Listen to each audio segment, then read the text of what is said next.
The SEAL commander's hand froze halfway to his radio when he saw what was coming back across the Afghan ridgeline. Every man in the valley had been trained to recognize aircraft by sound alone, but this wasn't recognition. This was disbelief.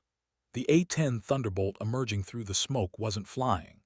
It was falling with purpose, trailing fire from its left engine, hydraulic fluid misting behind it like blood in water. The entire rear stabilizer section glowing cherry red from sustained hits. The aircraft's titanium bathtub, that legendary shell designed to keep pilots alive through hell itself, was doing its job, but barely. Through his scope, the commander could see actual flames licking across the wing root, could see panels missing from the fuselage like teeth knocked from a boxer's mouth. This wasn't a combat-damaged aircraft limping home. This was a dying machine held together by will alone, piloted by someone who'd made a choice that defied every survival instinct humans possessed. The radio crackled with a voice so calm it seemed obscene given what everyone was witnessing. Hawkeye 2-3 is RTB. Package delivered. Say status of ground element. The SEAL commander had worked with Air Force combat controllers for 9 years. He'd called in strikes from F-16s, coordinated rescue birds under fire, worked alongside pilots who'd earned their reputations through blood and precision. But he'd never heard a voice like this, not detached or mechanical, but somehow beyond fear, operating in a space where death was just another factor in the tactical equation. His weapons sergeant lowered his rifle slowly, eyes tracking the crippled A-10 as it cleared the ridgeline at barely 300 feet. "Sir, is that thing actually going to make it to Bagram?" The commander didn't answer immediately. He was watching the aircraft's control surfaces, noting how the pilot was using asymmetric thrust and pure stick-end rudder work to keep the Warthog stable despite having almost no hydraulic pressure left. Whoever was flying that machine understood its systems at a level that transcended training. They were thinking like the aircraft itself, anticipating its failures, compensating before the problems fully manifested. "I don't know," he finally said, "but I know who's flying it." His sergeant glanced over, surprised by the tone. "You recognize the call sign?" The commander nodded slowly, still watching that burning aircraft shrink toward the horizon, trailing smoke that wrote a story across the Hindu Kush sky. "Hawkeye 2-3. That's Vega." The name hung in the mountain air like a question nobody wanted to ask. The story of Captain Maya Vega had circulated through forward operating bases for 3 years before anyone took it seriously. Fighter pilots told versions over beers at Manas. Rotary wing crews whispered fragments at Kandahar. Even the Air Force Academy had started using her call sign as a case study in what not to do with a promising career. The official version was simple. Talented pilot, good instincts, made one catastrophic error during her first combat deployment that got her reassigned to the A-10 community, the Air Force's equivalent of professional exile. The unofficial version was more complicated, involving a by-the-book decision that saved 6 Marines but violated rules of engagement, a review board that couldn't decide between court-martial and commendation, and a compromise that kept her flying but guaranteed she'd never touch a fighter jet again. Most officers heard the story and filed it under cautionary tale. The A-10 pilots who actually flew with her knew better. They'd watched her spend 3 years flying a platform everyone else treated as a stepping stone or punishment detail, watched her study the Warthog systems with the intensity of a doctoral candidate, watched her request the worst missions, and execute them with precision that made instructor pilots nervous. She turned exile into mastery, transformed herself from a fighter jock with bad judgment into something the Air Force didn't quite have a designation for, a close air support specialist who understood ground combat better than most infantry officers. Her call sign, Vega, came from the navigation Star Steady, reliable, always findable when you needed orientation in darkness. The irony wasn't lost on anyone. She'd been grounded from the Glory missions, relegated to providing celestial guidance for grunts in the mud, and she'd somehow made that role her identity. She'd requested permanent assignment to Afghanistan, volunteered for every contested valley and every danger-close strike, built a reputation not through bravado but through simple, relentless competence. The fighter pilots still told their version of her story. But in the ready rooms where A-10 pilots gathered before dawn missions, before flying into valleys where Taliban forces had elevation advantage and endless ammunition, they told a different story entirely. They talked about the single mom from Nevada who'd chosen her daughter over her career and somehow found a way to make that choice matter. They talked about the pilot who flew like she was personally responsible for every soldier on the ground, who stayed on station until her fuel state made recovery questionable, who'd somehow turned the warthog into an extension of her own protective instincts. Nobody called her Vega to her face. She was captain or ma'am or simply 2-3 over the radio. But when young pilots asked the old-timers who to watch and learn from, the answer was always the same. Find Vega.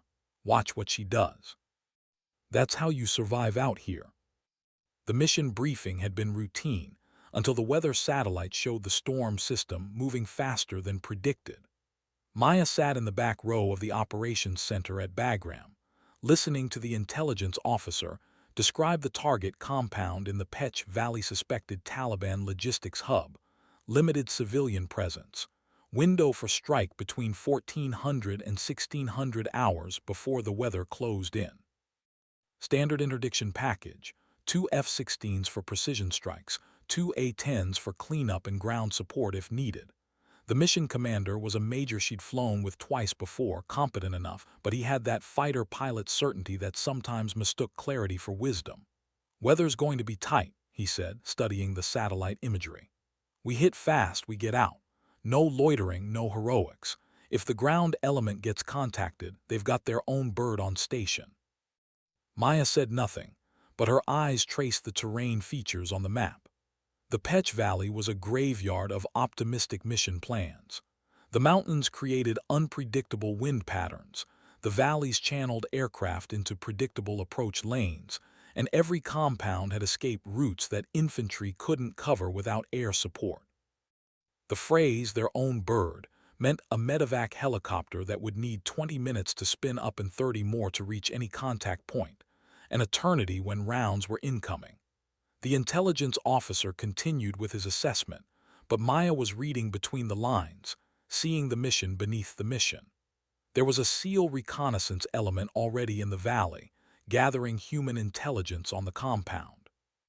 They weren't mentioned in the strike brief because their presence was compartmented, but the timing wasn't coincidental. The strike package was designed to look like independent targeting while actually providing security for the ground element's exfiltration. It was elegant coordination, the kind that saved lives through planning rather than luck. But it depended on the weather holding, the Taliban not reinforcing the area, and the strike aircraft being exactly where they needed to be exactly when required. Maya glanced at her co-pilot, not really a co-pilot in the A-10, more like a wingman in a separate aircraft. Lieutenant Sarah Chen, young, sharp, still had that eagerness that came from not having watched friends die yet. Chen caught her look and nodded slightly. They'd flown together enough that words weren't always necessary.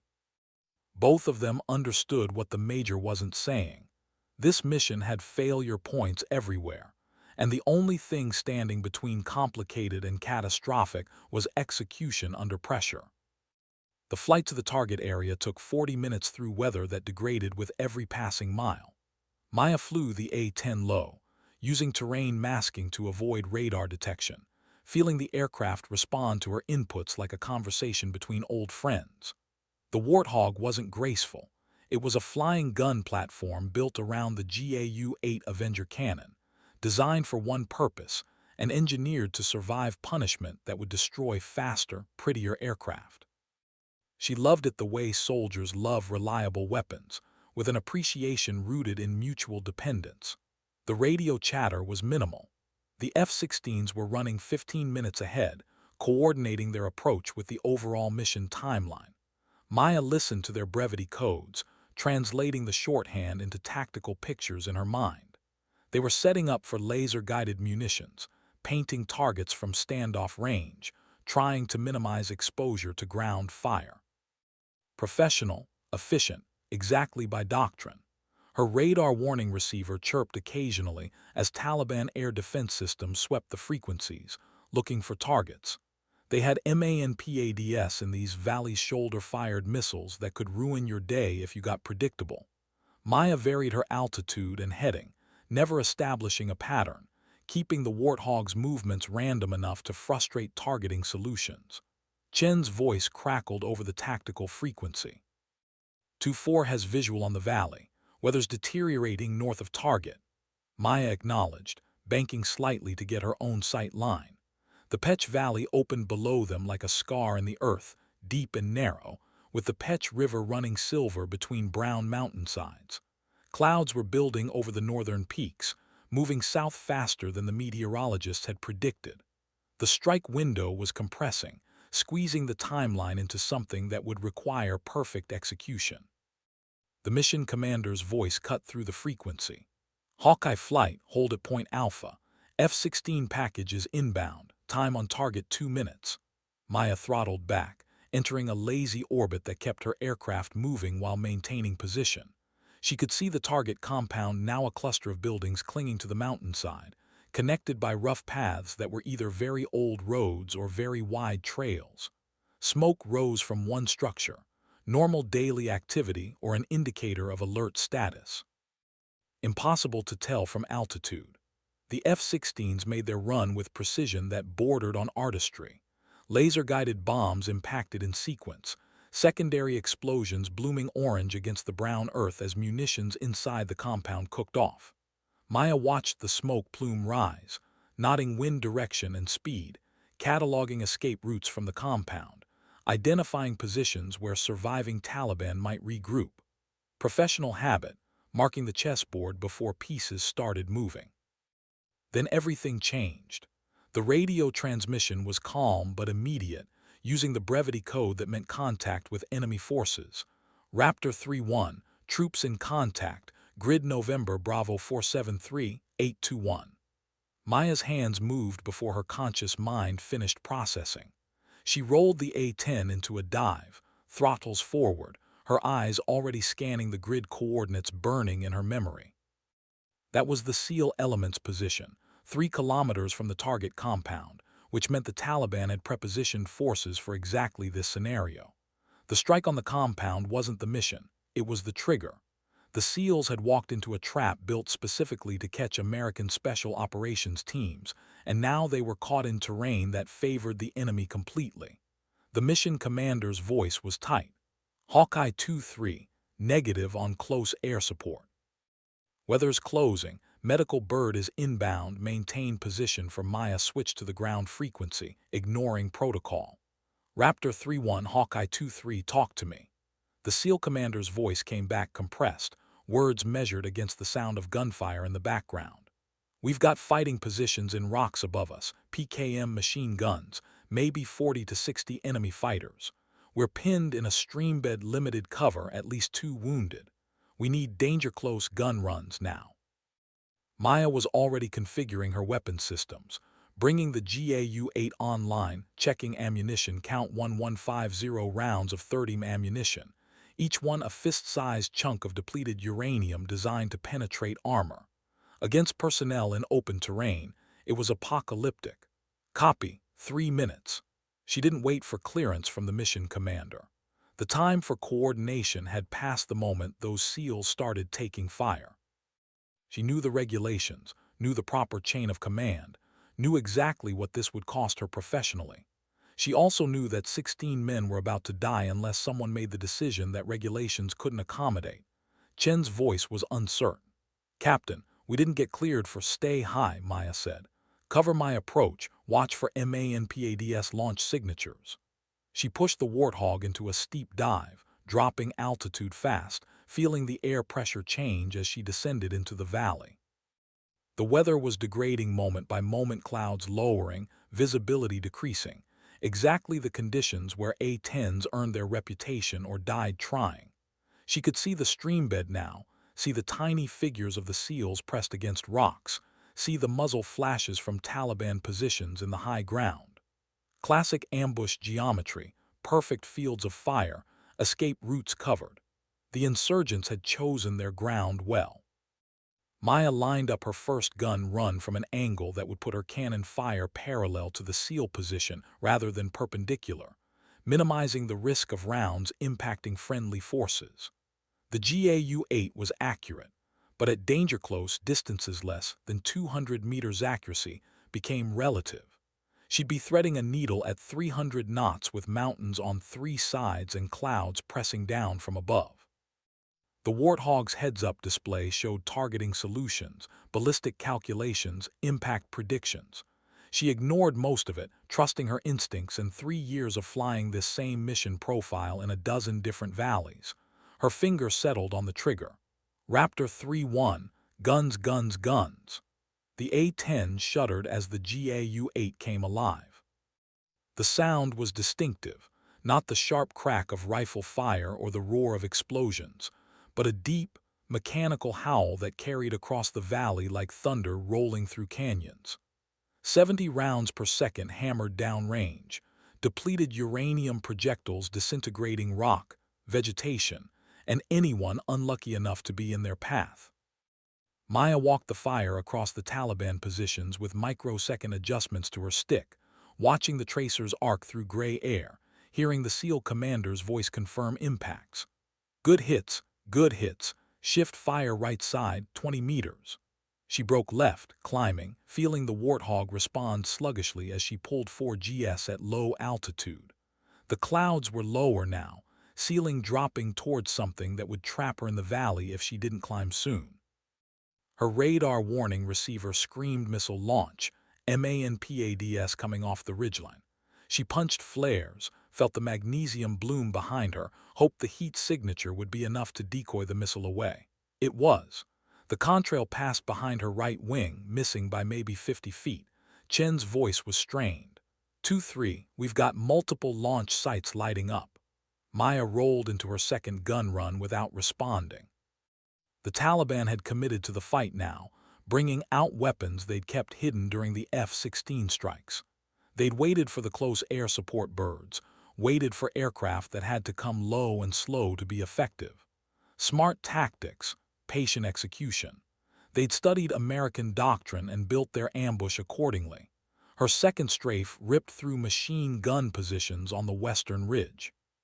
She could see fighters scrambling now, trying to relocate, trying to get angles on the SEALs before the A-10 made another pass. The streambed was choked with smoke and dust, visibility degrading, her targeting increasingly dependent on the SEAL commander's voice guiding impacts. Raptor 3-1, status. The response came between bursts of rifle fire. We can move in 3 minutes if you can suppress the eastern slope. We've got wounded that need carrying. Maya's fuel gauge was yellow, not critical yet but moving that direction. Every minute in the valley was a minute she couldn't spend getting back to base, and the weather was making that calculation worse. She could see clouds rolling over the southern ridgeline now, the escape route closing like a door swinging shut. Copy eastern slope. Danger close, how close? 75 meters will mark with smoke. A red smoke grenade arced through the air, landing in the rocks. Maya noted the position, calculated the offset, began her approach run from an angle that would minimize exposure to remaining air defenses. The radar warning receiver was constant now, multiple threat systems trying to get lock. She was flying through a shooting gallery at the speed where the A-10 was most vulnerable, fast enough to be predictable, slow enough that missiles had time to track. This was the math that killed pilots, the equation where commitment to the mission exceeded the aircraft's ability to survive the environment. Her third gun run was perfect. 70 meters is nothing from 3,000 feet at 300 knots, but she threaded it, walked the third-aim fire across rock positions with precision that came from muscle memory and absolute focus. She could see the impacts, see stone exploding, see Taliban fighters caught in the open as depleted uranium found them. The SEAL commander's voice had changed tone, had something in it that might have been relief or might have been awe. Good kills, multiple. We're moving. Maya climbed, trying to gain altitude for another pass if needed, and felt the Warthog shudder. Not turbulence, impact. She glanced at her instruments and saw the left engine temperature spiking, saw warning lights cascading across her panel like Christmas decorations designed by someone with a cruel sense of humor. 2-3 has taken fire, she said, keeping her voice level. Chen was there immediately. Status. Left engine's hit, maybe hydraulics. Running diagnostics. She didn't mention that the aircraft was already handling differently, that she could feel asymmetric thrust pulling the nose right, that her control inputs were requiring more force than they should. The Warthog was designed to take punishment, but design, margins, and reality were about to have a conversation in real time. The mission commander's voice cut through the frequency, tight with stress. Hawkeye 2-3, break off, RTB immediately. 2-4 will cover the ground element extraction. Maya looked down at the valley. The SEALs were moving now, carrying wounded, laying down covering fire as they displaced toward the extraction point. But there were still Taliban forces in the rocks, still machine guns that could cut the team apart if they got reorganized. Chen was a good pilot, but she was young, hadn't made the gun runs that required putting your aircraft between friendly forces and incoming fire. She'd execute by doctrine, maintain safe standoff, provide fire support that was professional and ultimately insufficient for the situation developing below. Negative, Maya said. 2-3 is staying on station. The mission commander's voice went hard. Captain Vega, that is a direct order. Your aircraft is damaged, weather is below minimums. You are directed to recover to base immediately. Maya switched off the command frequency and focused on the ground tactical net. She had maybe 10 minutes of effective combat capability left before the damage forced her hand. She was going to use every second. The SEAL commander was professional enough not to acknowledge the exchange he'd probably heard. Hawkeye 2-3, we need coverage for the next 600 meters. Enemy forces are repositioning on both ridgelines. Maya's left engine was losing power, temperature gauge deep in the red now. She shut it down rather than risk fire, felt the Warthog's performance degrade immediately. Single-engine operations in mountains with deteriorating weather and battle damage. This was the scenario that flight instructors used to teach students about decision-making and risk management. The lesson always ended with, "Don't put yourself in this position." "Copy," she said. "I've got you." She rolled into what would be her fourth gun run, and the aircraft that had felt solid and responsive now felt heavy, reluctant. The right engine was carrying the full load. The hydraulic systems were compromised enough that her flight controls were requiring significant force, and the damage she couldn't see yet was probably worse than what she could. The A-10 was still flying, but it was flying on borrowed time, and that loan was coming due. Her targeting system was partially degraded, so she used visual reference points and the SEAL commander's directions, walking fire across the ridgeline with shorter bursts to conserve ammunition. She had maybe 400 rounds left, enough for 2 more passes if she was disciplined. She watched the impacts, adjusted, watched Taliban fighters scatter, adjusted again. The SEALs were moving faster now, carrying their wounded in firemen's carries, laying down suppressive fire that was professional but clearly coming from a team at the edge of their endurance. 100 meters to extraction point, the SEAL commander said. We need 2 more minutes. The radar warning receiver screamed, and Maya reacted without thinking, pushing the damaged Warthog into a brake turn that the aircraft wasn't designed to handle on single engine. She felt something tear in the control systems, felt the aircraft's response degrade another notch. The MANPADS missile corkscrewed past her canopy close enough that she could see the rocket motor, could see the seeker head tracking for heat signature. Her countermeasure flares had saved her again, but she was out of second chances now. The aircraft was flying on systems that were failing in real time.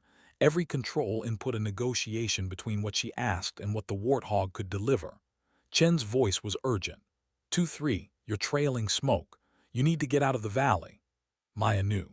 She could smell it in the cockpit now burning hydraulic fluid, overheated metal, the acrid scent of an aircraft consuming itself from the inside. Her left engine was fully shut down. Her right engine was running parameters that the technical manual called emergency power limited duration, and her hydraulic pressure was fluctuating between marginal and non-existent. The Warthog was still flying, but it was doing so through some combination of engineering over design and pure momentum. Raptor 3-1 status. The SEAL commander's voice was steady. 30 seconds to extraction point. We're clear if you can break contact. Maya looked at her ammunition counter. 300 rounds. One more pass, maybe two if she was precise. The Taliban were regrouping on the eastern ridge, could see the SEALs were moving, were trying to get firing positions before the team made it to the extraction zone. If they succeeded, the whole evolution would dissolve into a running gunfight where American forces had no advantage. "Copy," she said. "Breaking contact in 60 seconds." She rolled into her final gun run with an aircraft that barely responded. The Warthog's nose came around slowly, reluctantly, like a wounded animal being asked to charge one more time. She lined up on the eastern ridge, squeezed the trigger, walked 70 rounds of 30 across the rock face with precision born from desperation, and 3 years of doing exactly this mission. The Taliban positions erupted in dust and fragmentation. She held the trigger down for an extra second, spending ammunition she might need for the flight home, buying time measured in heartbeats for men she'd never met. When she broke off the run and tried to climb, the Warthog didn't respond immediately.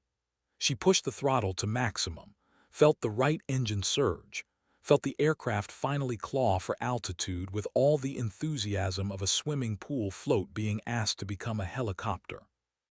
The SEAL commander's voice came through clear. "Raptor 3-1 is secure at extraction point. Hawkeye 2-3, you just saved 16 lives.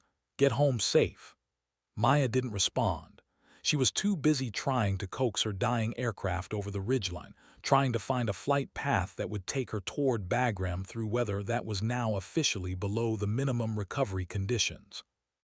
The clouds had dropped to 2,000 feet, visibility was less than 2 miles, and she was flying a single engine with compromised hydraulics and unknown structural damage through terrain that didn't forgive errors. Chen fell in beside her, flying formation close enough to assess damage. Her voice was quiet when she came back on the radio. "Captain, your entire left side is scorched. I can see hydraulic fluid streaming, and there's visible damage to your stabilator. You need to consider ejection and recovery." Maya ran the calculation in her head.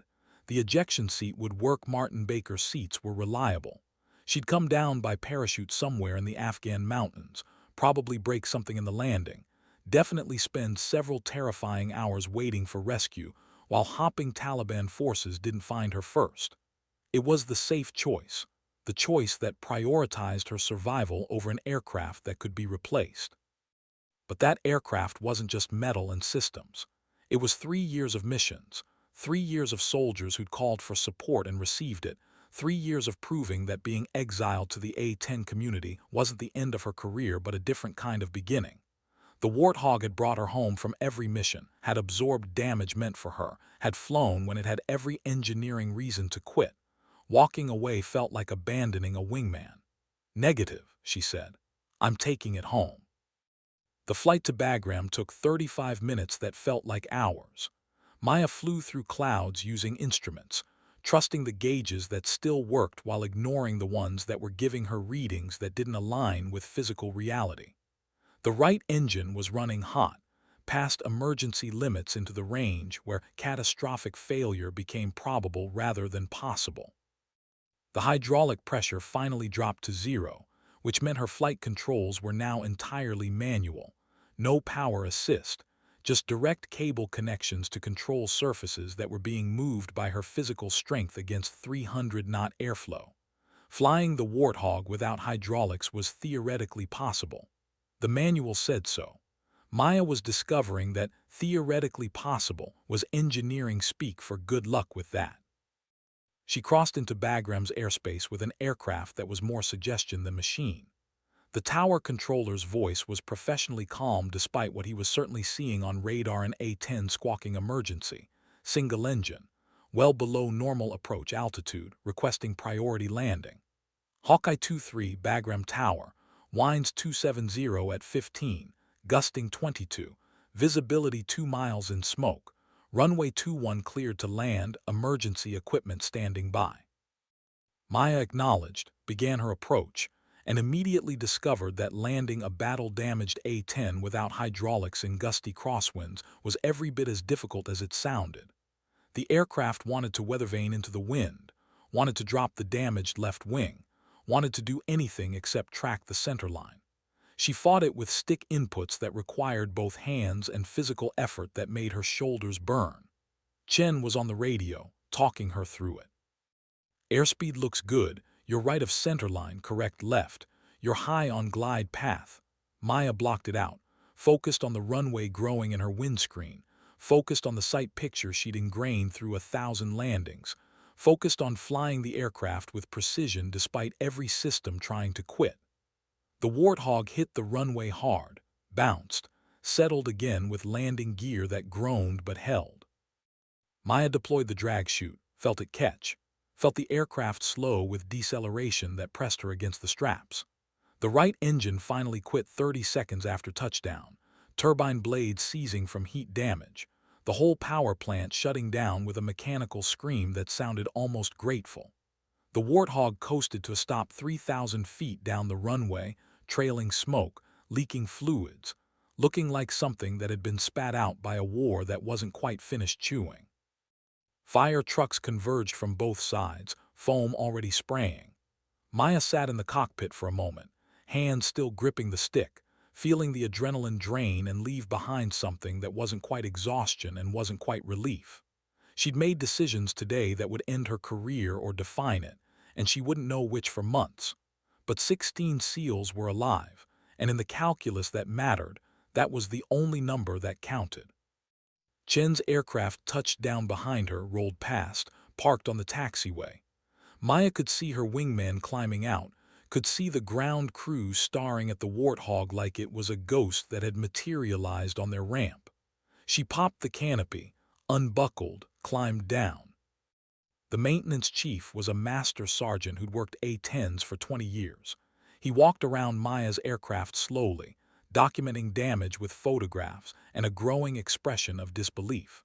The left engine housing was burned through in places, revealing internal components that weren't meant to see daylight. The stabilator had holes large enough to put a fist through. The hydraulic lines were shredded. The titanium bathtub that protected the cockpit had scoring marks where heavy machine gun rounds had impacted but not penetrated. "Captain," he said finally, "this aircraft took fire that should have brought it down. How did you fly it back?" Maya looked at the Warthog, at the damage that was somehow compatible with continued flight, at the engineering margins that had been exhausted completely. "It wanted to get home," she said. The master sergeant shook his head slowly. "Ma'am, with all respect, this thing wanted to become a lawn dart. You got it home." The operations officer arrived 20 minutes later, a lieutenant colonel who looked like he'd been pulled from a meeting he didn't want to leave. He walked past the damaged aircraft without looking at it, focused entirely on Maya. "Captain Vega, you're grounded pending investigation. You disobeyed a direct order, exceeded aircraft limitations, and conducted combat operations in weather below minimums." Maya stood at attention. "Yes, sir. 16 SEALs are alive because you did," he continued. "The SEAL commander radioed ahead, told us you made gun runs that he's never seen before, told us you stayed on station with a dying aircraft to cover their extraction, told us you're either the bravest pilot in theater or the craziest." He paused. "Right now, I don't know which, and I don't know whether to recommend you for a medal or a court-martial." Maya said nothing. There was nothing to say. The decisions were made, the mission was executed, the consequences would arrive in their own time. The lieutenant colonel studied her face, looking for something: regret, defiance, fear, pride. He found only that same calm that had carried through the radio transmissions, that same steady competence that existed beyond the reach of approval or condemnation. "Get debriefed," he said finally. "Then go see your kid. You've got 72 hours before the investigation board convenes." He walked away, leaving Maya standing beside her aircraft. Chen appeared from the operations center, still in flight gear, moving with the careful energy of someone processing adrenaline and fear in equal measure. "Captain, that was..." She stopped, apparently unable to find words adequate to the afternoon. Maya understood. What they'd just done existed outside normal experience, lived in that space where training and instinct merged into action that couldn't be adequately described afterward. "You did good up there," Maya said. "Kept your head, provided coverage, talked me through the approach. That's solid work." Chen looked at the damaged warthog, at the burn marks and holes and fluid stains. "How did you know it would make it back?" "I didn't," Maya said. "But trying was better than not." They stood together in the late afternoon light, two pilots separated by experience and joined by understanding, while the maintenance crews began the process of documenting exactly how close the margin between life and death had actually been. Later that night, Maya sat in her quarters on a video call with her daughter. Emma was 7, lived with Maya's mother in Nevada, understood that mommy flew airplanes but didn't fully grasp where or why. The conversation was normal school friends, a book report about dolphins, a question about whether Maya would be home for Emma's birthday next month. Maya listened, responded, felt the distance across continents and cultures compress into the small space of a computer screen. When Emma asked if Mommy had had a good day at work, Maya smiled. "It was a day," she said. "I helped some people." After the call ended, she sat in the darkness of her small room, feeling the bruises from the harness straps, feeling the muscle fatigue from fighting an aircraft that didn't want to fly. The investigation board would convene, would examine her decisions against regulations and doctrine, would make judgments about whether saving 16 lives justified the risk to $1 million aircraft and a trained pilot. She'd answer their questions honestly, would accept whatever consequences followed, would walk out of that room knowing she'd done exactly what the situation required regardless of what the paperwork demanded. The thought didn't bring peace exactly, but it brought something like certainty. She'd made a choice 3 years ago to be the pilot who put mission above career, who valued the soldiers on the ground above the approval of officers in air-conditioned headquarters. Today had been the fullest expression of that choice, the moment where philosophy became action and consequences became real. If it ended her career, so be it. Careers ended. Lives didn't come back once lost. She closed her laptop, set her alarm for the morning brief, and slept better than she had in months. The investigation board convened in a windowless conference room that smelled like recycled air and old coffee. 3 senior officers sat behind a table covered with flight data printouts, mission recordings, and damage assessment photographs. Maya stood before them in dress uniform, hands clasped behind her back, while they reviewed material that documented every decision she'd made from takeoff to landing. The board president was a colonel who'd flown F-15s in Desert Storm, had that weathered look of someone who'd seen combat and remembered it clearly. He studied Maya with eyes that gave away nothing. "Captain Vega, we've reviewed the voice recordings from your mission. You disobeyed a direct order from your mission commander to break off engagement and return to base. Your explanation." Maya kept her voice level. "Sir, I assessed that the ground element was in immediate danger and required close air support that only I could provide in that moment. The mission commander was correct that my aircraft was damaged and weather was deteriorating. I judged that the risk to the ground element exceeded the risk to my aircraft." "You judged," the colonel said. "You, as a captain, superseded the tactical assessment of your mission commander, a major with operational authority." "Yes, sir." "On what basis did you determine your judgment was superior to his?" Maya chose her words carefully. The mission commander was managing the overall package and making decisions based on multiple factors including force preservation and weather. I was in position with eyes on the ground element and direct communication with the SEAL team commander. My assessment incorporated information he didn't have immediate access to. The second board member, a lieutenant colonel who'd commanded an A-10 squadron, leaned forward. "Captain, you flew a combat-damaged aircraft, single engine, through weather below minimums with degraded flight controls. You put yourself and a multi-million-dollar weapons system at risk of total loss. Walk me through your risk calculation." Maya had expected this question, had thought about it extensively during the 72 hours between mission and board. "Sir, The Warthog is designed to sustain damage and continue fighting. I had one operating engine, partial hydraulics and functional flight controls. The aircraft was flyable, though compromised. Against that, I had 16 American personnel in direct contact with superior enemy forces in terrain that favored the enemy. My assessment was that my continued presence provided crucial advantage in that engagement, and that the risk to the aircraft was acceptable given the alternative. The alternative being American casualties, the colonel said. Yes, sir. The third board member, a brigadier general who served as the wing commander, spoke for the first time. Captain, you understand that rules of engagement and operational procedures exist to prevent exactly this kind of individual decision-making. We can't have every pilot in theater making their own assessments about when to violate orders.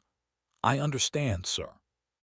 Then explain to me why you thought you had the authority to act as you did. Maya met his eyes. Sir, I didn't think I had the authority. I knew I didn't. But I was the only asset in position to provide effective support to a ground element under fire. The proper procedure would have been to request permission up the chain of command, coordinate with mission commander, and wait for approval. That process would have taken time that the ground element didn't have. I made a choice to act first and accept consequences after. The room was silent. The board members exchanged glances that Maya couldn't interpret. The colonel studying the damage photographs finally spoke. Captain, the maintenance assessment indicates your aircraft sustained catastrophic damage. The chief of maintenance stated, and I quote, "This aircraft should not have been capable of controlled flight." How did you maintain control? Sir, the A-10 has redundant systems and manual flight controls. Once hydraulics were lost, I reverted to manual. The aircraft was controllable with significant effort. Significant effort, the lieutenant colonel repeated. Captain, you flew that aircraft for 35 minutes without hydraulic assist. Do you have any idea how exceptional that is? Maya wasn't sure if the question was rhetorical. The aircraft responded to control inputs, sir. I flew it home. The brigadier general leaned back, studied Maya with an expression that might have been respect or might have been calculation. We've received a letter from the SEAL team commander.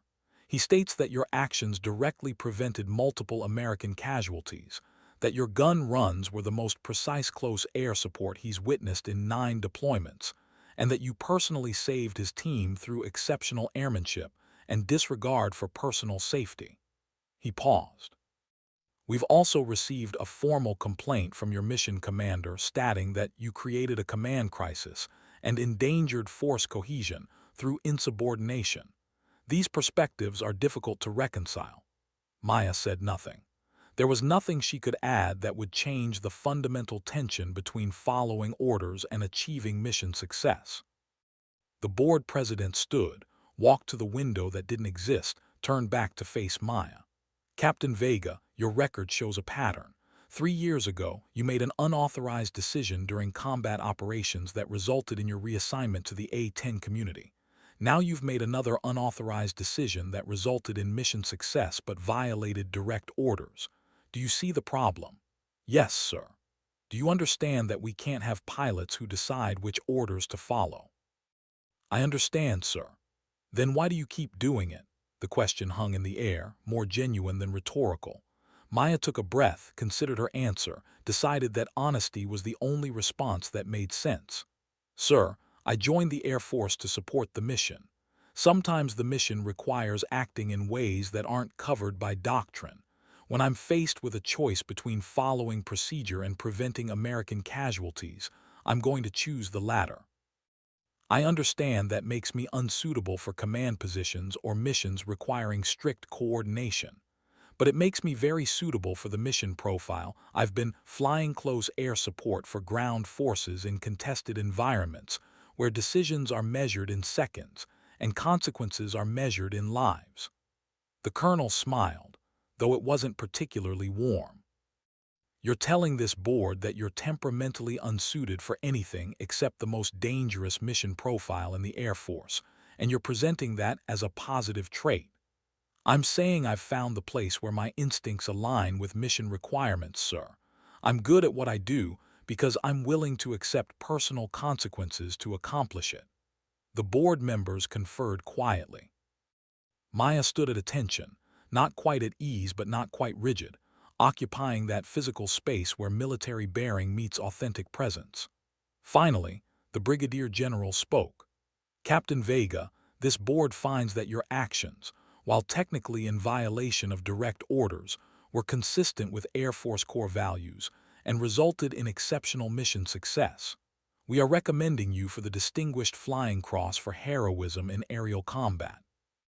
We are also formally documenting that you are unsuitable for command positions requiring strict adherence to operational protocols. He paused. Additionally, we are assigning you as permanent close air support liaison to Special Operations Forces in Afghanistan. You will fly exclusively in support of SEAL, Delta, and other special operations ground elements. Your performance will be evaluated based on mission success rather than procedural compliance. Do you accept this assignment? Maya felt something loosen in her chest, some tension she'd carried for 3 years without fully acknowledging. They weren't ending her career. They were formalizing what it had already become, making official the role she'd created through repeated unauthorized excellence. Yes, sir, she said. I accept. The board was dismissed. Maya walked out into Afghan sunlight feeling like she'd been given permission to be exactly who she'd already become. Chen was waiting outside, along with a small group of A-10 pilots who'd somehow heard about the board decision before Maya had even left the room. They're calling you the SEAL's guardian angel, Chen said. The special operations community is requesting you by name for their missions. Maya shook her head. I'm not anyone's angel. I'm a pilot who got lucky with a tough airplane. But she knew it was more than that. The past 3 years had been about transformation from fighter pilot to close air support specialist, from someone chasing glory to someone accepting responsibility, from officer focused on career advancement to aviator focused on mission effectiveness. The decision to stay on station with a dying aircraft hadn't been aberrant. It had been inevitable, the logical conclusion of choices she'd been making since the day she decided that being exiled to the A-10 meant becoming the best A-10 pilot possible. That night, the SEAL team she'd supported threw a small gathering at their compound. Maya attended reluctantly, uncomfortable with attention, finding herself surrounded by operators who treated her with a deference that felt unearned. The team commander, a lieutenant commander named Mitchell who looked too young for his position but carried himself with absolute authority, raised a glass. Most pilots support us from safe altitude, he said. They drop ordnance and climb away. Captain Vega put herself between us and the enemy, flew gun runs at danger-close distances in a damaged aircraft, and stayed on station until we were clear. In SEAL culture, that kind of loyalty means something. Welcome to the family. Maya accepted the toast, uncomfortable but touched. These men understood the stakes in a way that staff officers couldn't, understood that split-second decisions in combat weren't about career management but about living and dying. They judged her not on whether she'd followed protocol, but on whether she delivered when it mattered most. The evening progressed, conversation turning to other missions, other close calls, the shared language of combat veterans who'd seen the same darkness from different perspectives. Maya found herself relaxing, found the community she'd been missing since leaving the fighter world. These weren't pilots judging her on flying skill or career trajectory. These were warriors accepting her as one of their own because she'd proven herself in the only way that mattered under fire, when everything was on the line, when the choice was between risk and failure. She left the gathering after midnight, walked back across the base under stars that seemed impossibly bright against the Afghan darkness. The damaged Warthog was still on the maintenance ramp, surrounded by work lights and technicians documenting repairs that would take weeks. She stopped to look at the holes and burns and stress fractures that told the story of one afternoon's choices. A crew chief was working late, doing inventory of parts needed for restoration. He saw Maya and nodded respectfully. Captain, this bird's going to fly again. We're bringing in components from 3 different aircraft, but she'll be mission capable in 30 days. Thank you, Chief. No ma'am, thank you. We all heard what you did. Pilots talk about flying skills, but maintainers talk about pilots who bring our aircraft home. You did that with a bird that had no business staying airborne. That matters. Maya looked at the warthog, understanding what he meant. The relationship between pilot and aircraft was intimate in ways that non-aviators couldn't fully grasp. The machine responded to your inputs, carried you through situations that should be fatal, became an extension of your will and intention. Bringing it home damaged wasn't just about preserving equipment. It was about honoring the partnership that kept you alive. She flew when she shouldn't have, Maya said. I just helped with the decisions. The crew chief smiled. That's exactly what we tell the aircraft, ma'am. We say your pilot's counting on you, so you'd better fly true. Looks like this one listened. Maya walked to her quarters thinking about partnership and trust, about the relationships that made survival possible in environments designed to prevent it. She'd trusted the warthog, and it had responded. She'd trusted her instincts, and they'd proven sound. She trusted that saving lives mattered more than following orders, and somehow the institution had made room for that truth. The next morning, she started mission planning for Special Operations Support. The briefings were different, more detailed, more focused on ground tactics, more invested in understanding not just where to drop ordnance but why. The Special Operations community planned their missions with extraordinary care, anticipated contingencies that conventional forces wouldn't consider, built redundancy into operations that already had backup plans for the backup plans. Maya found herself learning from ground operators who thought about combat the way she thought about flying, as a technical discipline, requiring precision, creativity, and absolute commitment. The missions came regularly. She flew close air support for SEAL reconnaissance elements, provided overwatch for Delta Force operations, covered Army Rangers during high-risk raids. Every mission followed the same pattern: careful planning, disciplined execution, and Maya's willingness to put her aircraft exactly where it needed to be regardless of threat level.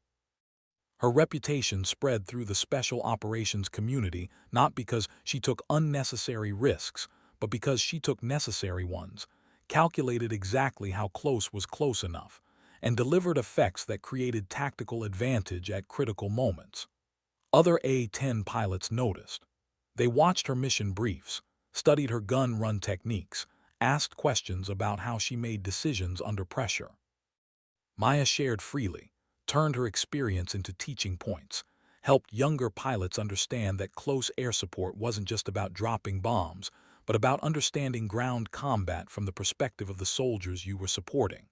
She became an informal mentor, the pilot that others sought out when preparing for difficult missions. 6 months after the mission that nearly ended her career, Maya was flying overwatch for a SEAL team conducting a prisoner snatch in the Korangal Valley. The mission went wrong immediately. The target building was more heavily defended than intelligence suggested, the extraction was compromised, and the team was pinned in a compound taking fire from multiple directions. The mission commander called for Maya before the situation fully developed. Hawkeye 2-3, Avalanche 6, we need immediate fire support. Maya was already diving, already assessing the tactical picture, already calculating angles and impact zones. The SEALs were inside a compound, enemy forces were in buildings 30 meters away, civilians were potentially present in surrounding structures. The geometry was terrible. Every gun run risked collateral damage or friendly fire. Copy, Avalanche 6. Walk me through your position and threat locations. The SEAL commander's voice was compressed but clear, describing a situation where conventional close air support would be useless. The enemy was too close, the friendly forces too exposed, the risk factors too high. But there was desperation underneath his professional tone, the understanding that without support his team wasn't getting out. Maya set up her first run at an angle that would put her cannon fire parallel to the SEAL position, minimizing the risk vector. She dropped to 300 feet lower than doctrine recommended, low enough that small arms fire became a real threat, and walked 70 rounds of 30 across the enemy position with precision that came from doing this exact mission dozens of times. The impacts were perfect. The SEAL commander's voice came back immediate. Good kills. Say again, good kills. We're moving. The extraction took 12 minutes that felt endless. Maya made 6 gun runs, expended all her 30 ammunition, and used her presence, the psychological effect of making repeated low passes to suppress enemy fire even after her weapons were empty. She flew figure-8 patterns over the compound, showing herself to enemy fighters, drawing their attention and their fire away from the ground element below. The Warthog took hits, nothing critical, but enough that warning lights illuminated across her panel. She ignored them, focused on the mission, on keeping those fighters looking up instead of down. When the SEALs finally reached their extraction point and the rescue helicopter lifted off, Maya climbed away from the valley with an aircraft that had absorbed punishment but remained flyable. The flight back to Bagram was routine, the landing unremarkable, the post-mission brief professional. But the SEAL commander found her afterward, looked at her with something that went beyond professional respect. Captain, that was the second time you've saved my team. I don't know what we did to deserve having you overhead, but I'm grateful for it. Maya didn't know what to say. The gratitude felt unbalanced somehow, as if she was being credited for doing what anyone in her position would do. But she understood that wasn't true. Not everyone would make the choices she made. Not everyone would put themselves in positions where aircraft damage was probable and consequences were real. Just doing the mission, she said. The SEAL commander shook his head. No, ma'am. You're doing something more than that. You're making us believe that someone's watching our backs who won't quit regardless of what happens. That belief matters. It makes us better at our jobs because we're not constantly worried about the air support disappearing when things get hard. He paused. We've asked that you be permanently assigned to support our task force. The request went through channels and it was approved. If you're willing, you're ours. Maya felt that same loosening in her chest, that same sense of finding the place where she belonged. I'm willing, she said. The next year was a blur of missions, each one different but somehow the same ground forces in difficult situations, Maya providing the support that turned tactical problems into manageable challenges. She became part of the special operations rhythm, attended their briefings, learned their planning processes, understood their culture. They treated her as one of their own, invited her to their gatherings, included her in the informal networks that defined their community. She flew more combat missions than any other pilot in theater, accumulated more flight hours in contested airspace, developed techniques that other A-10 pilots studied and tried to emulate. But she never lost the humility that came from understanding that her role was support. She was there to enable others to accomplish their missions, not to pursue personal glory or career advancement. Her daughter Emma turned 8, started asking questions about what Mommy actually did overseas. Maya struggled with how to explain combat to a child, settled on descriptions that emphasized helping people and working as part of a team.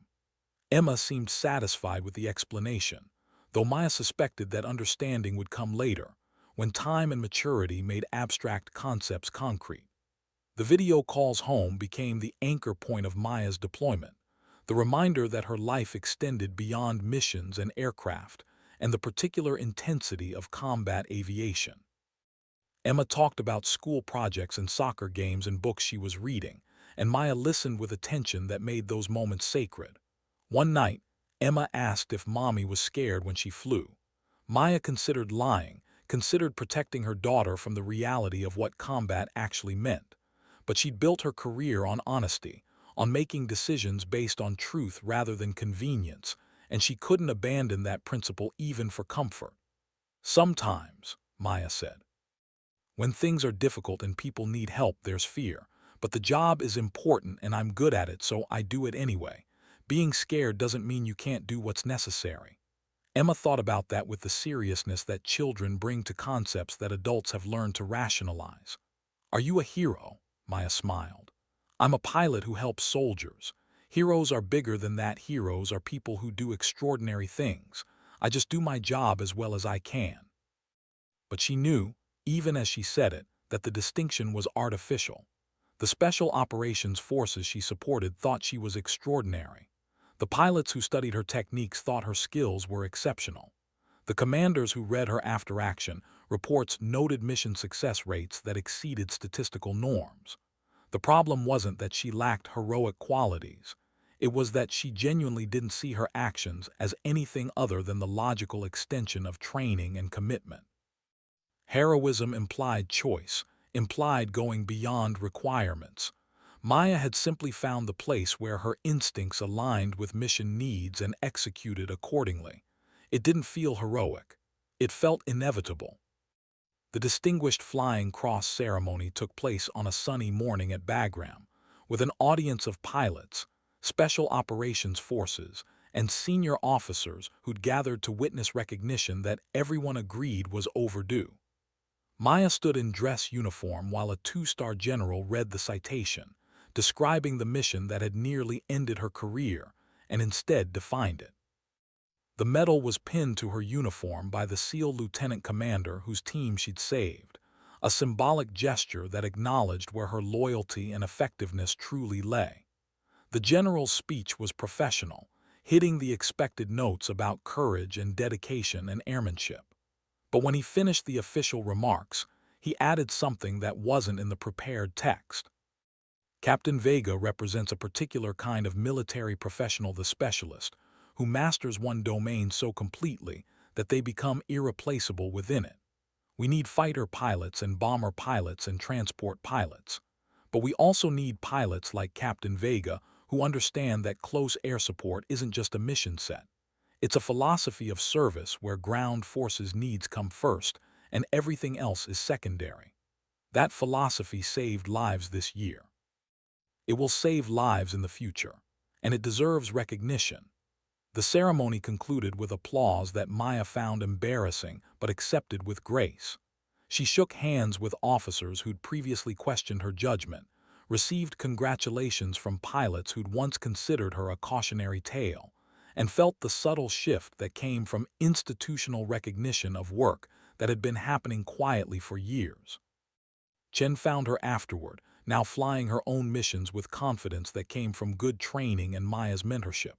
"Captain, they're talking about using you as a case study at the fighter weapons school, teaching how to transition from one aircraft community to another and excel rather than just survive." Maya shook her head. "I didn't transition successfully. I got forced out of fighters and made the best of it." "That's exactly the point," Chen said. "Most pilots would have seen A-10 assignment as punishment and done the minimum. You saw it as opportunity and became exceptional. That's the lesson, not that you flew well, but that you adapted your thinking to match your circumstances." Maya considered that perspective, recognized its truth. She hadn't chosen the A-10, but she'd chosen how to approach it. That choice to master rather than merely endure had made the difference between exile and excellence. The rest of her deployment followed the same pattern. Missions, briefings, flight time, the particular rhythm of combat aviation in Afghanistan's contested valleys. Each mission was different. Each brought its own challenges, but Maya approached them all with the same discipline and commitment that had defined her career since that first decision to stay on station, despite direct orders to withdraw. When her deployment finally ended, she returned to Nevada with a medal on her chest, a reputation that preceded her, and a daughter who'd grown taller during the months apart. Emma met her at the airport with a sign that read, "Welcome home, Mommy the pilot," in crooked letters that Maya would keep forever. They spent the first week doing nothing important, going to parks, watching movies, talking about everything except war and aircraft, and the kinds of decisions that adults made when children's lives weren't at stake. Maya felt herself decompress slowly, felt the combat mindset fade into something that could coexist with normalcy. But she knew she'd go back. The deployment would end. She'd spend time with Emma, and then she'd volunteer for the next rotation because the work wasn't finished and the skills she'd developed weren't common. Pilots who could thread danger-close gun runs through friendly positions while managing damaged aircraft in bad weather weren't produced by training alone. They were created through experience that only came from repeated exposure to the exact situations where mistakes meant casualties. The Air Force recognized this. 6 months after returning from Afghanistan, Maya received orders assigning her to the A-10 weapons school as an instructor, teaching close air support doctrine to the next generation of pilots who'd be flying those same valleys and supporting those same ground elements. The assignment was prestigious, unusual for a captain, and indicated that her particular expertise had value beyond individual mission execution. She accepted the position knowing it meant time away from flying combat missions, but understanding that teaching multiplied her impact. Every student she trained would carry her techniques and philosophy forward, would approach close air support with the mindset that ground forces needs were paramount and personal risk was secondary. The weapons school was intense, demanding, focused on creating instructor-level expertise across the entire range of A-10 capabilities. Maya taught courses on danger close employment, battle damage assessment, terminal attack control, and most importantly, on the decision-making processes that turned technically proficient pilots into combat-effective aviators. Her students were experienced pilots, many with combat time, but she pushed them to think differently about their role in the fight. Close air support isn't about flying skills, she told a class one morning. It's about understanding ground combat from the perspective of soldiers who can't retreat, who need effects delivered exactly when and where requested, who are trusting you with their lives. Your job is to be so reliable that they never hesitate to call for support because they know you'll deliver regardless of conditions. A student raised his hand. Captain, how do you balance mission focus with personal survival? There are situations where maximum effect means maximum risk. Maya considered the question carefully. You balance by understanding that survival isn't just about getting home, it's about ensuring the people you're supporting survive. If you're always prioritizing your own safety over mission effectiveness, you're in the wrong aircraft. The Warthog was designed to absorb punishment so you can deliver effects in environments where other platforms can't operate. Use that capability. Another student pushed back. But there are limits, aren't there? Situations where the risk exceeds the benefit. Absolutely, Maya said. You don't throw your life away meaninglessly, but you need to calibrate your risk assessment against what's actually happening on the ground. If friendly forces are in immediate danger and you're the only asset that can help, acceptable risk changes. That's not cowboy behavior, that's understanding mission context. The discussions were vigorous, sometimes contentious, always thoughtful. Her students challenged her perspectives, forced her to articulate principles she developed through instinct and experience. The process made her a better instructor and a better pilot, clarifying her thinking about why she made the choices that defined her career. Between teaching blocks, she flew test missions, helped develop new tactics and procedures, contributed to the evolution of A-10 doctrine in ways that reflected lessons learned from years of combat operations. The work was satisfying in different ways than combat flying, less immediate, more strategic, focused on institutional improvement rather than individual mission success. One afternoon, she received an email from the SEAL lieutenant commander she'd supported in Afghanistan. He'd been promoted, was now commanding a larger task force, but he'd taken time to reach out with a message that was professional but personal.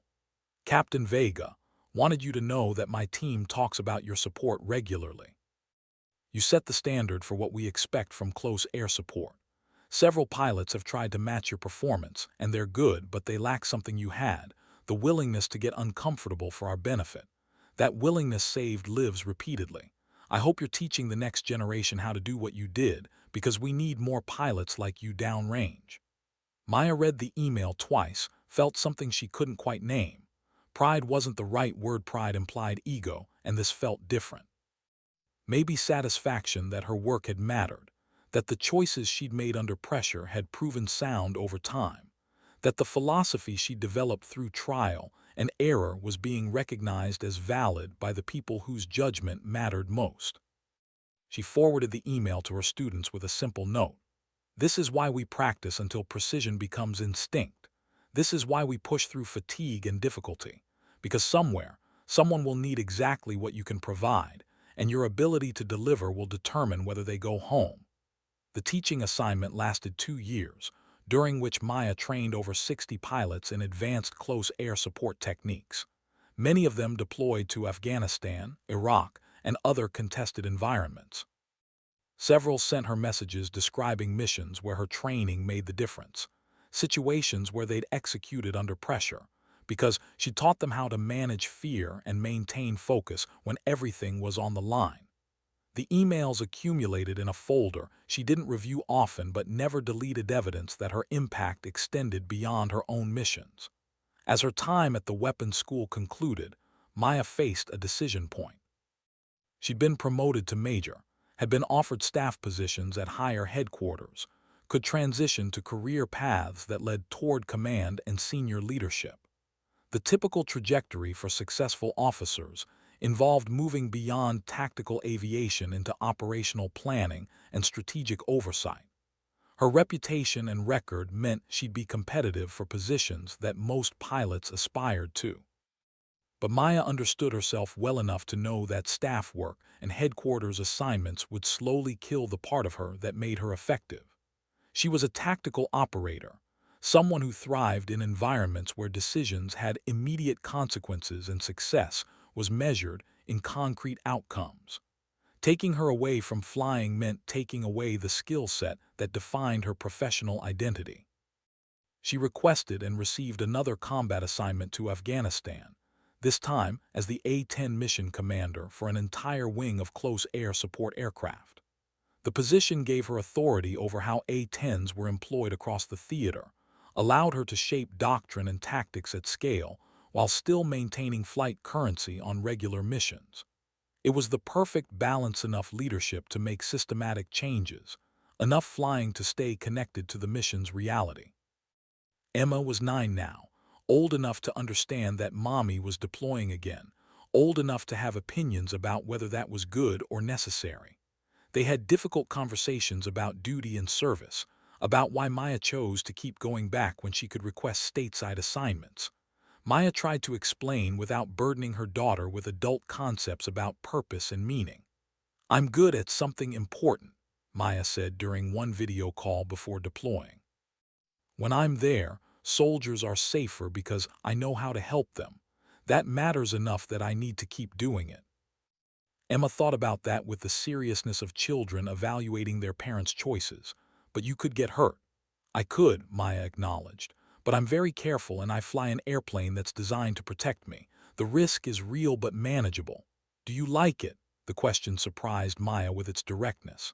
She considered lying, considered simplifying, decided that honesty was more respectful than protection. "I like doing work that matters. I don't like being away from you." Both things are true at the same time, and I have to figure out how to balance them. Emma nodded slowly, accepting complexity in a way that suggested she was growing up faster than Maya had fully realized. "Okay, but come home safe because I need you here too." "That's the deal," Maya said. "I do the work, then I come home, always." The third deployment was different from the first two. Maya had authority now, could shape how close air support was executed across the entire theater. She implemented changes based on lessons learned, established training standards that emphasized precision and risk management in equal measure, and created evaluation criteria that rewarded mission effectiveness rather than procedural compliance. The institutional culture began to shift. Close air support stopped being seen as a secondary mission and started being recognized as a specialized skill set requiring dedicated expertise. Pilots who excelled at it were rewarded rather than stigmatized, and the assignment to A-10 units became something pilots requested rather than endured. Maya's influence spread through example and through systematic change, through missions she flew personally, and through standards she established organizationally. One evening, she received a call from the brigadier general who'd overseen her investigation board years earlier. He'd been promoted to 2-star, was now commanding Air Force operations across the Middle East, and he wanted to discuss Maya's career trajectory. "Major Vega, you've done exceptional work. Your impact on close air support doctrine has been measurable, and your personal mission success rate is unprecedented. We'd like to promote you to Lieutenant Colonel and assign you to Air Combat Command Headquarters to work on force-wide implementation of your tactics. Maya listened to the opportunity being described: important work, strategic impact, career advancement that would position her for senior leadership. She understood what was being offered and what accepting would mean. Sir, I appreciate the confidence, but I need to ask, would that position involve regular flying? Limited flight time, the general said. Primary focus would be policy development and training oversight. Then respectfully, sir, I need to decline. My effectiveness comes from staying current on tactical operations, from flying missions regularly enough to understand how doctrine translates to reality. Take me out of the cockpit and I become a staff officer theorizing about something I'm no longer doing. The general was quiet for a moment. Major, there comes a point in every officer's career where they have to decide between tactical excellence and strategic influence. You're at that point. Staying in the cockpit means limiting your impact to the missions you personally fly. Moving to staff means shaping how thousands of pilots approach the mission. Maya understood the argument, had thought through it extensively before this conversation. Sir, I'd argue that my impact isn't limited to missions I fly. Every pilot I've trained carries forward the techniques and philosophy I've taught them. Every student who learns from my example multiplies that impact. I can continue having strategic influence through teaching and demonstration while maintaining the tactical currency that makes my teaching credible. You're choosing tactical expertise over career advancement, the general said. That's not typical for officers of your caliber. No, sir, I'm choosing to remain effective in the way I'm most effective. If that means I don't make colonel or general officer, that's acceptable. I'd rather be exceptional at what I do than adequate at positions that don't match my strengths. The general laughed, though it sounded more like respect than amusement. Major, you're one of the most stubborn officers I've encountered. You refused to leave the fight when your aircraft was damaged, refused to transition out of tactical aviation when your career was in question, and now you're refusing a promotion track that most officers would kill for. I don't know if that's admirable or insane. Probably both, sir. Fine. I'll note that you declined the headquarters assignment, but understand that this limits your future advancement. You're essentially capping your career at your current level. Understood, sir. I'm comfortable with that trade. The call ended, and Maya sat in her quarters thinking about the choice she'd just made. She'd turned down prestige, advancement, and influence in favor of remaining connected to the work that gave her purpose. Some would call it short-sighted, a failure to think strategically about career progression. But Maya had learned through experience that staying true to her strengths meant accepting limitations in other areas. She couldn't be everything. She could only be excellent at the particular thing she was built for. The deployment continued through its cycle missions, training, coordination with special operations forces, the familiar rhythm of combat aviation in a contested theater. Maya flew support for operations that succeeded and operations that went wrong, provided close air support that prevented casualties, and occasionally witnessed casualties she couldn't prevent. The work was never routine, never comfortable, but it remained meaningful in ways that made the difficulty worthwhile. Near the end of her deployment, she was flying overwatch for a joint special operations task force conducting a high-risk raid in the Pech Valley, the same valley where her career-defining mission had occurred years earlier. The geography was familiar, the tactical challenges similar, the stakes equally high. The operation went wrong in predictable ways. Intelligence was incomplete. Enemy forces were more numerous than expected. The ground element was pinned down, taking fire from elevated positions. Maya found herself making the same calculations she'd made years earlier, assessing risk against necessity, positioning her aircraft for gun runs that would require precision at danger-close distances. She made 6 passes, expended all her ammunition, used her aircraft's presence to suppress enemy fire even after her weapons were empty. The ground element extracted successfully with 2 wounded but no fatalities. The mission commander, a Lieutenant Colonel Maya didn't know, contacted her after the operation. Hawkeye 2-3, that was the finest close air support I've witnessed in 20 years of special operations. Your gun runs were surgical, your timing perfect, your willingness to stay engaged despite threat levels exceptional. Who are you? Maya smiled at the question. Just a pilot, sir, doing the mission. No, the lieutenant colonel said. You're Vega. I've heard the stories, didn't realize they were understated. The radio went silent for a moment. Major, my team is alive because you're very good at your job. I don't know what else to say except thank you. Maya acknowledged and climbed away from the valley, feeling exhaustion and satisfaction in equal measure. The mission had required everything she'd learned over years of similar operations, had drawn on skills developed through repetition and refined through experience. She delivered effects that mattered, had used her aircraft and her judgment to create advantage in a situation where advantage was desperately needed. That was the work. That was what she'd chosen over career advancement and strategic influence. And sitting in the cockpit of an A-10 that had performed flawlessly despite being pushed to its limits, she knew she'd made the right choice. The work mattered in ways that had nothing to do with rank or prestige. It mattered because soldiers went home to their families, because missions succeeded that might have failed, because she'd found the place where her skills aligned with genuine need. Maya's deployment ended in spring, and she returned home to Nevada with a reputation that had somehow grown beyond anything she'd intended. The stories had spread not just through military channels, but into civilian awareness articles in military publications, mentions in Pentagon briefings, even a segment on a news program about modern combat aviation.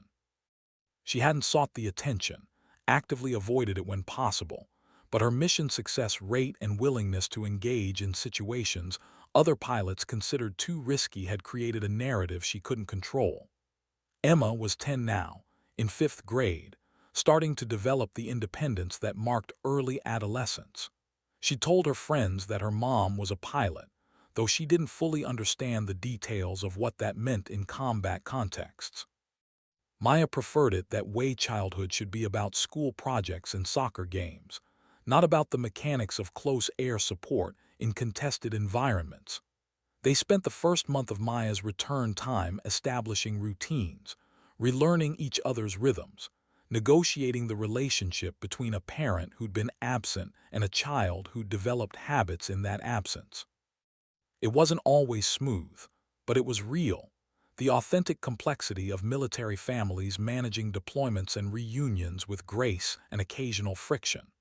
One evening, Emma asked if she could attend a school career day event where parents talked about their jobs.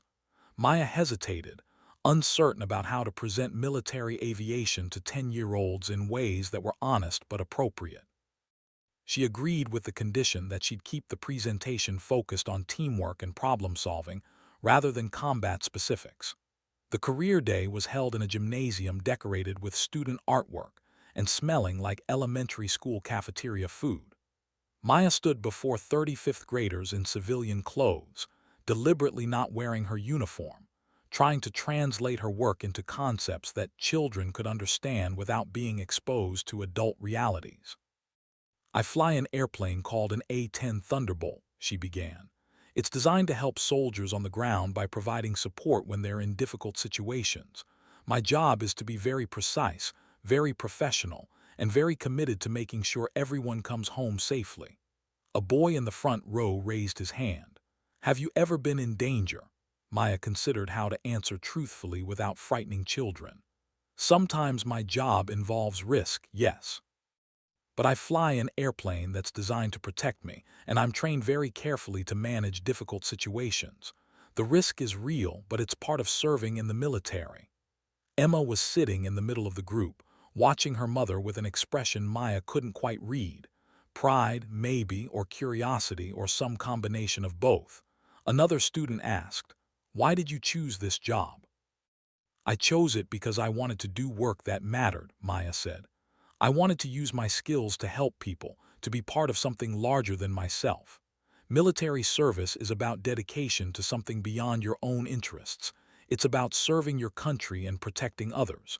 That felt important enough to build a career around."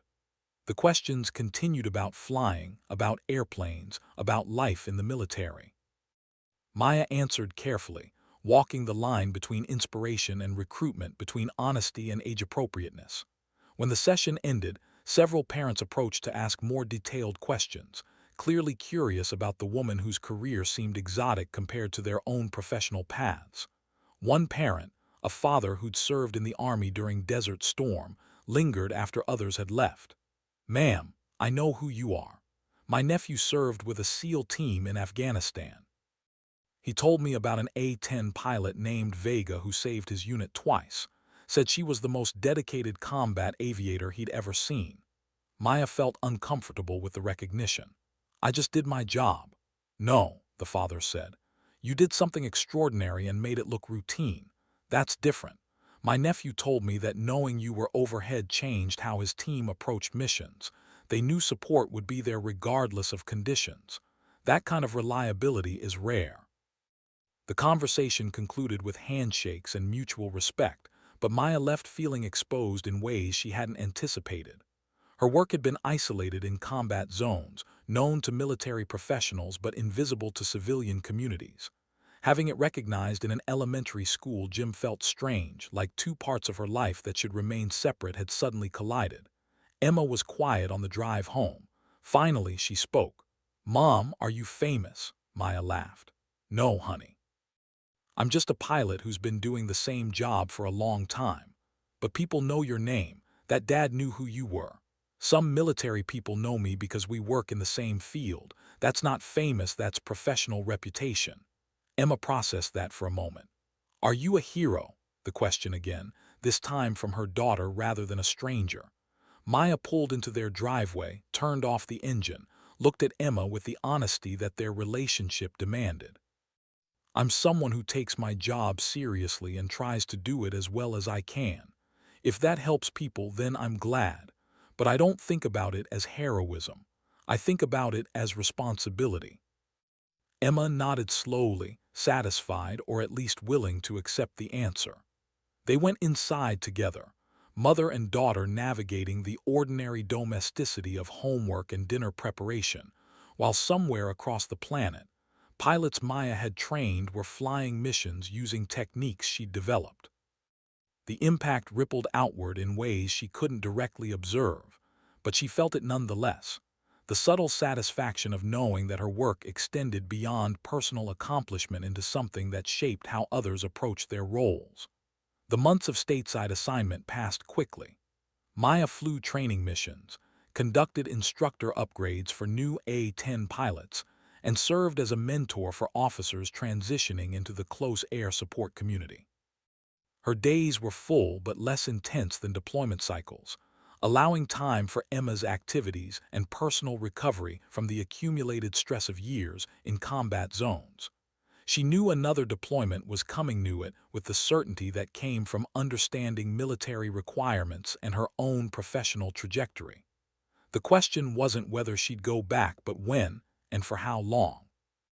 Emma was getting older, would soon be entering middle school and then high school, the critical years when parental presence mattered in ways that were different from childhood.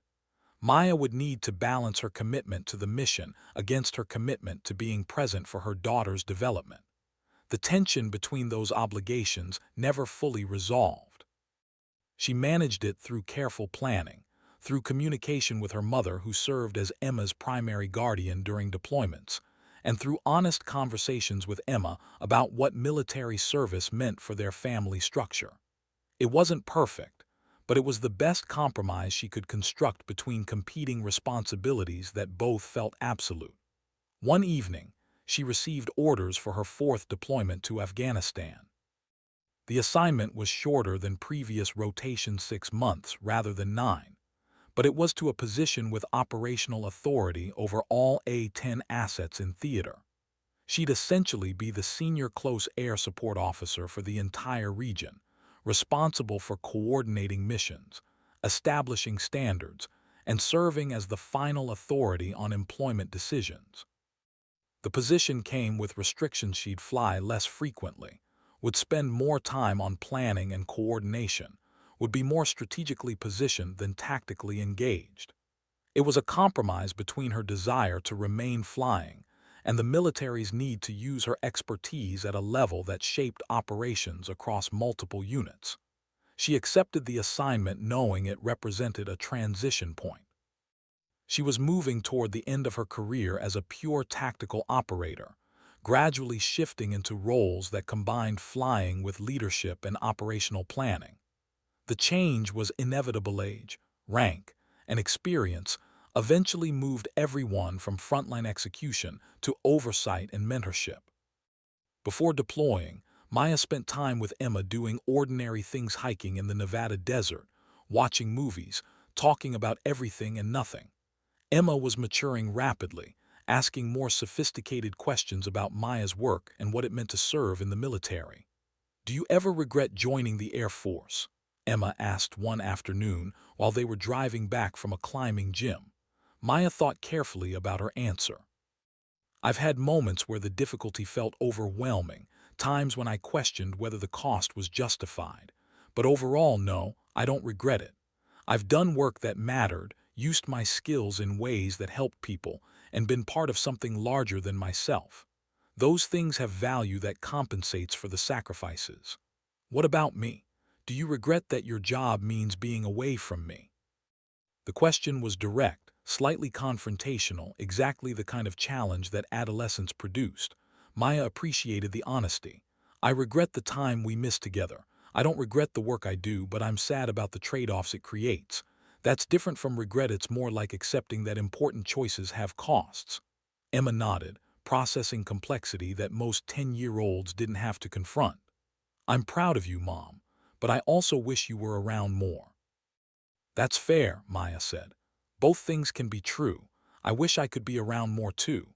But this is the life we've built together, and we make it work because we're both committed to it." They drove in silence for a while, mother and daughter negotiating the relationship between duty and family that had defined Maya's entire adult life.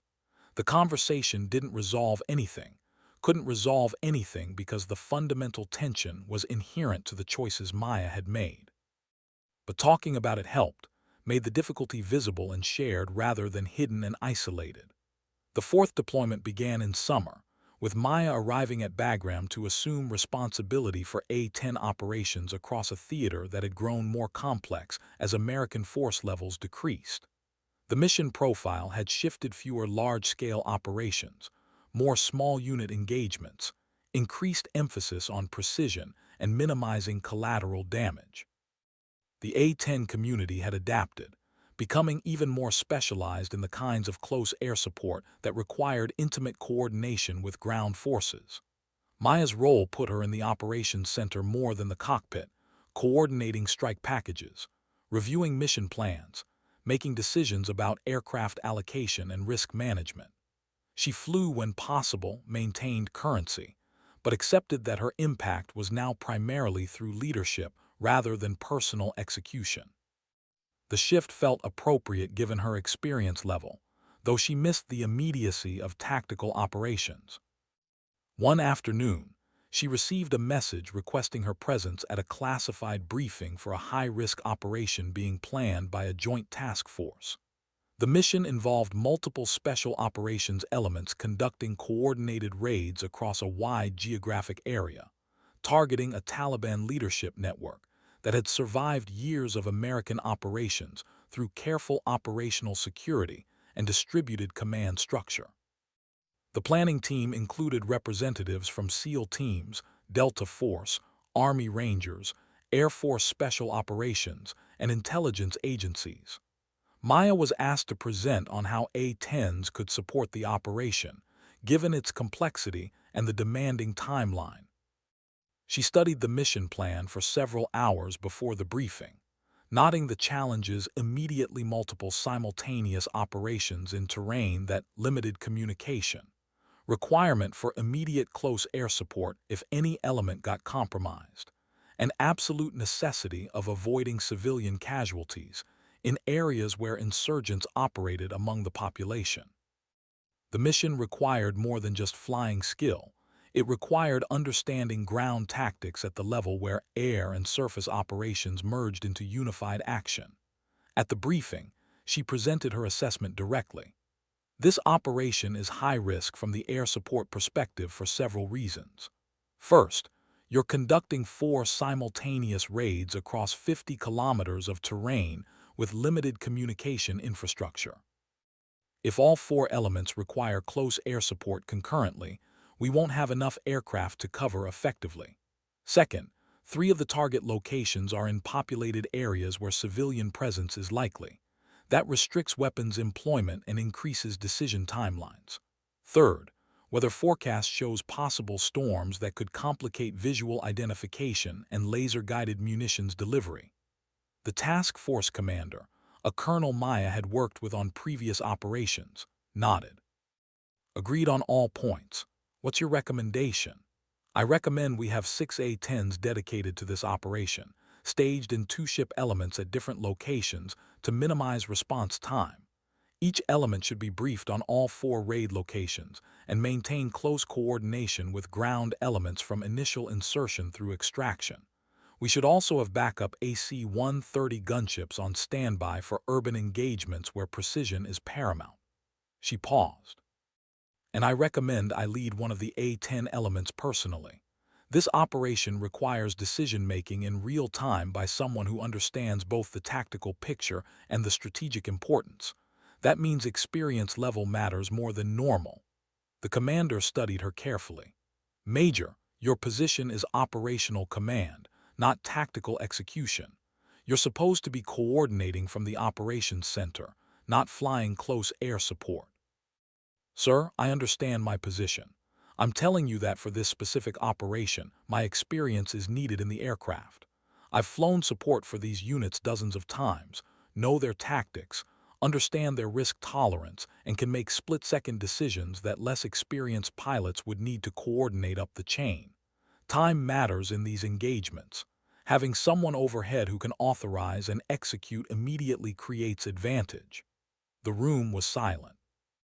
Other officers exchanged glances, recognizing what Maya was really saying, that she was requesting permission to violate the normal restrictions on her position because the mission required her unique capabilities. The task force commander finally nodded. Approved. You'll lead the primary A-10 element, but if you go down, the operational fallout will be significant. Understand that risk. Understood, sir. The mission launched 3 nights later under a quarter moon that provided minimal illumination. Maya flew lead in a 2-ship formation with a young captain named Tors, who'd impressed her during training exercises.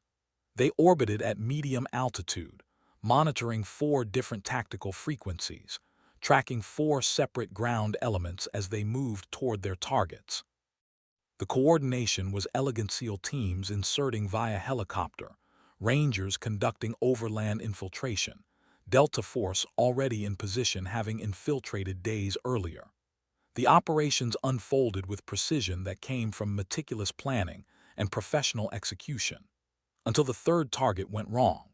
The SEAL team conducting a raid on a compound in a rural area triggered an ambush that appeared to be specifically prepared for American operations. Heavy machine gun fire from concealed positions, RPGs launching from buildings that intelligence had assessed as civilian structures, and reinforcements arriving with coordination that suggested prior warning. Within 2 minutes, the SEAL element was pinned down, taking casualties and requesting immediate fire support. Maya was already diving before the formal request came through. Avalanche 2-6, Hawkeye 2-3 inbound your location. Talk to me. The SEAL commander's voice was compressed but controlled. We're in a compound northwest corner, taking fire from 3 buildings southeast of our position, range 75 to 100 meters. At least 2 wounded. We need suppression so we can displace. Maya processed the information while scanning the ground through her targeting pod. The geometry was difficult. Friendly forces pressed against one set of buildings, enemy forces in adjacent structures, civilians potentially in any location. This was exactly the scenario where mistakes became tragedies. where the pressure to deliver effects competed against the necessity of avoiding collateral damage. Copy, I have visual on your position, marking with infrared strobe. The SEAL commander activated a strobe visible only through night vision equipment. Maya noted the position, calculated offset to enemy locations, set up her first gun run with an approach angle that would minimize risk to friendlies. Guns, guns, guns. The GAU-8 fired 70 rounds in short bursts, tracers arcing through darkness into the target building. Maya walked the fire across the structure with corrections called by the SEAL commander, then broke hard left to avoid overflying the position and becoming predictable for air defenses. Torres was already setting up the next pass, coordinating timing so they'd alternate runs and maintain continuous pressure. The engagement lasted 8 minutes that felt endless.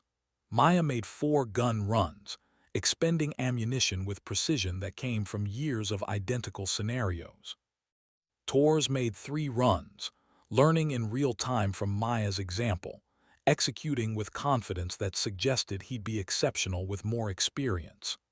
Between them, they suppressed enemy fire enough that the SEAL element could extract with their wounded, moving under covering fire to an evacuation point where a helicopter lifted them out of the engagement area. The other 3 raids succeeded without requiring close air support, which meant Maya's element was the decisive factor in the mission's overall success. When all elements were secure and accountability was confirmed, the task force commander came over the radio with a transmission that was professional but carried undertones of relief.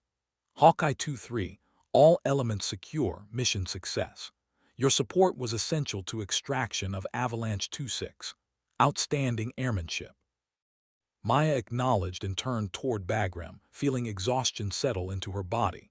Torres flew formation beside her, maintaining discipline even as the adrenaline faded. When they landed and debriefed, the young captain looked at Maya with expression that mixed respect and something like awe. "Major, how did you make those decisions so fast? The geometry was terrible, the risks were high, but you just executed like you'd done it 1,000 times." "I have done it 1,000 times," Maya said. Maybe not exactly that scenario, but close enough that the pattern recognition was automatic.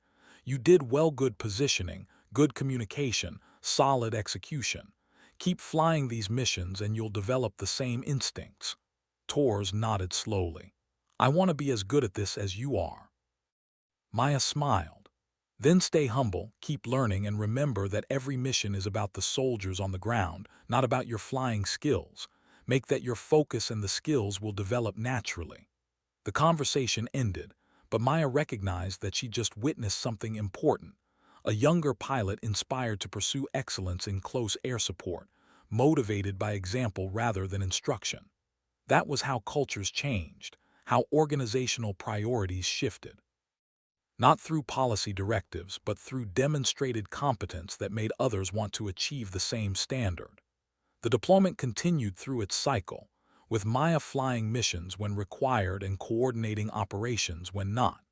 She developed a routine that balanced tactical engagement with strategic oversight, finding ways to remain connected to the mission's reality while exercising leadership at the operational level.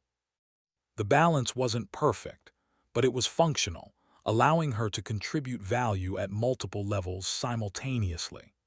Near the end of her deployment, she received notification that she'd been selected for promotion to lieutenant colonel despite having declined the headquarters assignment that was typically prerequisite for advancement. The promotion came with a note from the commanding general acknowledging that her career path was unconventional, but her contributions were exceptional enough to warrant recognition outside normal progression patterns. Maya accepted the promotion with mixed feelings. Rank brought authority and influence, but also increased distance from tactical operations.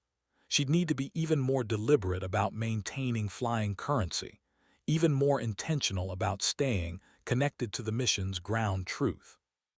The challenge would be preserving her effectiveness while operating in an organization that increasingly wanted to use her strategic insight rather than her tactical skills. When her deployment ended, Maya returned to Nevada with 4 combat deployments completed, a career defined by specialized expertise, and a daughter approaching adolescence. Emma was 11 now, starting to develop her own interests and identity independent from her mother's presence or absence. They spent the reunion period establishing new patterns that accommodated Emma's growing independence while maintaining the connection that defined their relationship. One evening, Emma asked a question that surprised Maya with its maturity. "Mom, when I'm older, will you still be deploying? Or will you be home more?" Maya considered the timeline.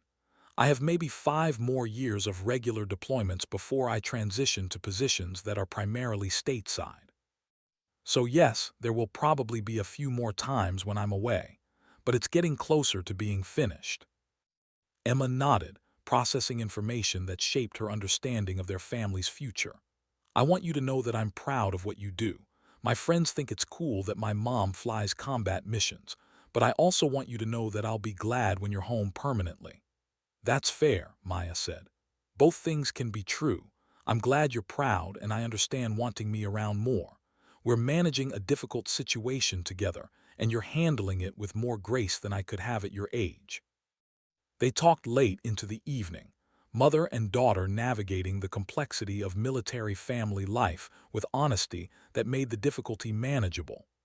Maya understood that these conversations were preparation. Emma was learning how to think about sacrifice and service, about balancing competing obligations, about maintaining relationships across distance and time. Those lessons would shape how Emma approached her own adult challenges, whether she pursued military service or applied the principles to civilian contexts. The stateside assignment brought new responsibilities. Maya was appointed as the director of Close Air Support Integration at Nellis Air Force Base, overseeing training and doctrine development for A-10 operations across the entire Air Force. The position gave her authority to shape how close air support was taught, practiced, and executed throughout the service. She used that authority carefully, implementing changes that reflected lessons learned from years of combat operations. The work was satisfying in ways that differed from tactical flying: broader impact, longer timeline, focus on institutional improvement rather than individual mission success. She was building something that would outlast her personal contribution, creating systems and standards that would continue shaping how pilots approached close air support long after she retired. One afternoon, she was approached by a documentary film crew requesting permission to feature her in a program about modern combat aviation. The producer explained that they'd interviewed multiple special operations personnel who described her support in terms that bordered on legendary, and they wanted to tell her story as part of a broader narrative about women in combat aviation. Maya was reluctant. She'd avoided public attention throughout her career, preferring to let her work speak through mission results rather than personal narrative. But the producer made a compelling argument about representation. Young women, considering military service, needed to see examples of women excelling in combat roles, needed to understand that paths to excellence existed across the full spectrum of military specialties. She agreed reluctantly, with conditions that she'd review footage before publication, and that the focus would be on close air support doctrine rather than personal heroism. The filming took place over several days, with interviews interspersed with footage of A-10 operations and training exercises. The producer asked questions about her career, her decision-making processes, and her philosophy of service. Maya answered honestly but carefully, trying to present close air support as a technical discipline requiring dedicated expertise rather than as a personal achievement requiring celebration. When the documentary aired several months later, Maya watched it with Emma. The program featured her story alongside those of other female combat aviators, presenting them as examples of professional excellence in roles that had only recently opened fully to women. The narrative was well crafted, balancing personal background with professional accomplishment, showing the human dimension of combat aviation without sensationalizing the violence or difficulty. Emma watched with attention that suggested she was seeing her mother through new perspective. When it concluded, She turned to Maya with expression that mixed pride and something like understanding. "Mom, I didn't really know what you did before. I mean, I knew you flew airplanes and helped soldiers. But I didn't understand that you were exceptional at it, that you'd done things that other people thought were incredible." Maya felt uncomfortable with the assessment. The documentary exaggerated some aspects. "I'm a dedicated professional, but I'm not unique. There are lots of pilots doing similar work. But the special operations people said you were different. They said you did things that other pilots wouldn't do, that having you overhead changed how they approached missions." The observation was accurate enough that Maya couldn't dismiss it. "I took my role seriously and made choices that prioritized mission success over personal safety. That's not exceptional. That's just understanding what the job requires and accepting the implications." Emma studied her mother carefully. "You're not good at accepting credit, are you?" Maya laughed despite herself. "No, I suppose I'm not. I'm more comfortable with doing the work than with talking about it afterward." They sat together while the evening light faded, mother and daughter sharing moment of mutual understanding that transcended the specific details of Maya's career. Emma was beginning to understand that her mother's frequent absences served purpose that extended beyond individual achievement, that the work carried meaning that justified its difficulty.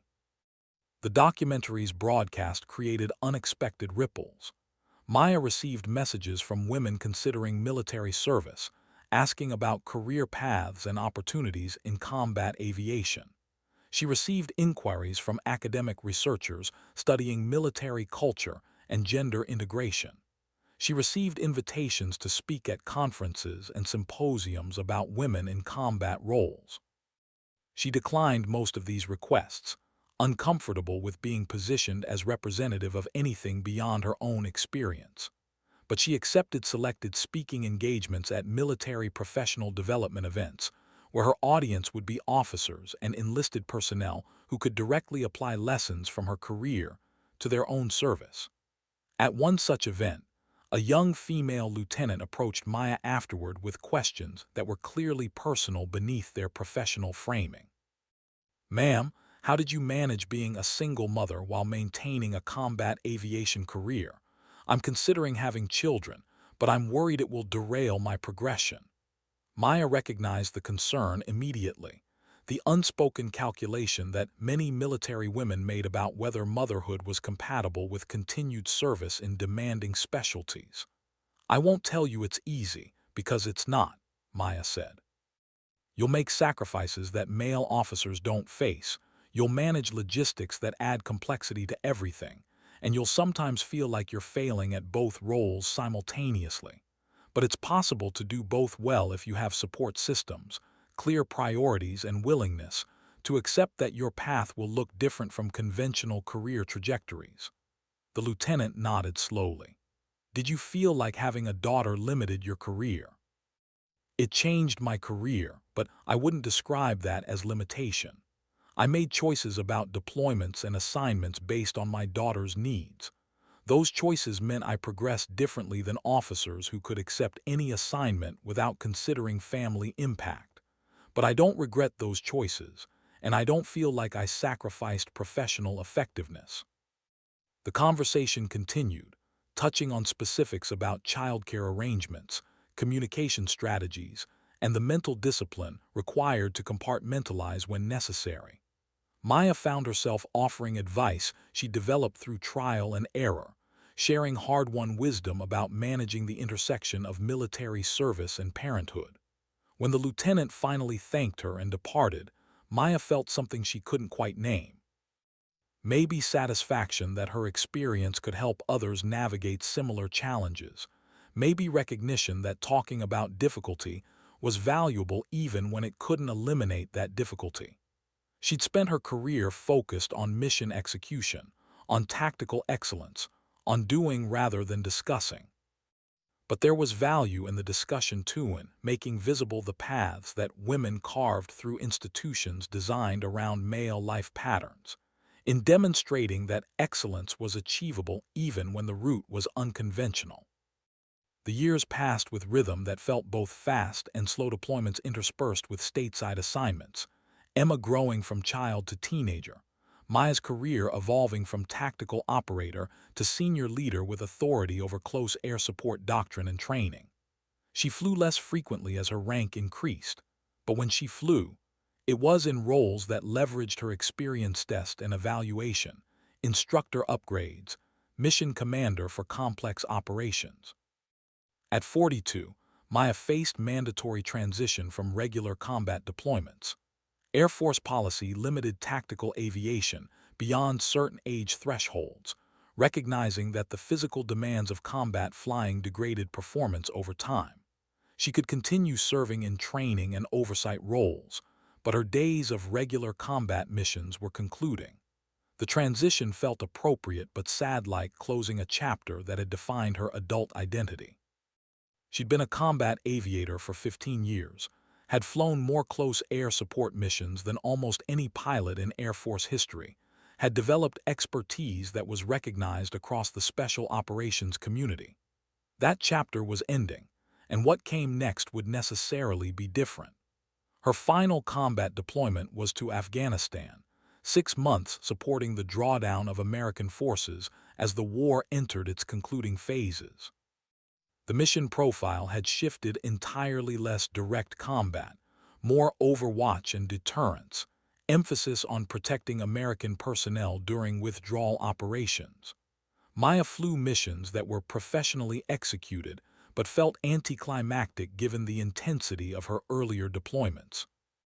On her final combat mission, she flew overwatch for a convoy moving through contested territory, provided presence that deterred attack through visible display of capability, and returned to base without expending any ammunition. The mission was successful precisely because nothing happened. The deterrent effect of an A-10 overhead was sufficient to prevent engagement. When she shut down the engines after landing, Maya sat in the cockpit for extra minutes, feeling the weight of conclusion. This was the last time she'd fly combat mission, last time she'd provide close air support to soldiers in contact, last time her decisions would have immediate life-or-death consequences. The work had defined her identity for 15 years, had shaped how she thought about service and competence and purpose. Walking away felt necessary but incomplete. The Special Operations Task Force she'd supported throughout the deployment held a small gathering to mark her departure. The task force commander presented her with a unit coin and a letter signed by operators she'd supported over the years, expressing gratitude for support that had saved lives and enabled mission success. "Major Vega," the commander said, "you set the standard for what we expect from close air support. Every pilot we work with now gets compared to you, and most of them fall short. You'll be missed downrange, but your impact will continue through the pilots you've trained and the doctrine you've shaped." Maya accepted the recognition with discomfort that was by now familiar. She'd never become comfortable with praise, never internalized that her competence was exceptional rather than merely adequate. But she appreciated that the operators she'd supported understood what she'd contributed, that her work had mattered to people whose judgment she respected. The flight home from her final deployment carried different emotional weight than previous returns. This wasn't temporary separation followed by eventual return. This was permanent transition from one phase of life to another. She was going home to Emma, to stateside assignment, to career work that would be important but fundamentally different from what she'd done for 15 years. Emma was 14 now, in high school, navigating adolescence with independence that made Maya both proud and slightly melancholy. They'd missed significant portions of each other's lives during Maya's deployment's milestones and ordinary days that couldn't be recovered. But they'd also built relationship that was honest and resilient, shaped by distance but not broken by it. When Maya walked through the arrivals gate at the airport, Emma was waiting with a sign that read, "Welcome home, Mom, for good this time." They hugged with emotion that acknowledged both reunion and transition, both the ending of Maya's combat flying career and the beginning of more consistent presence. "You're really done?" Emma asked. "Really done with deploying," Maya said.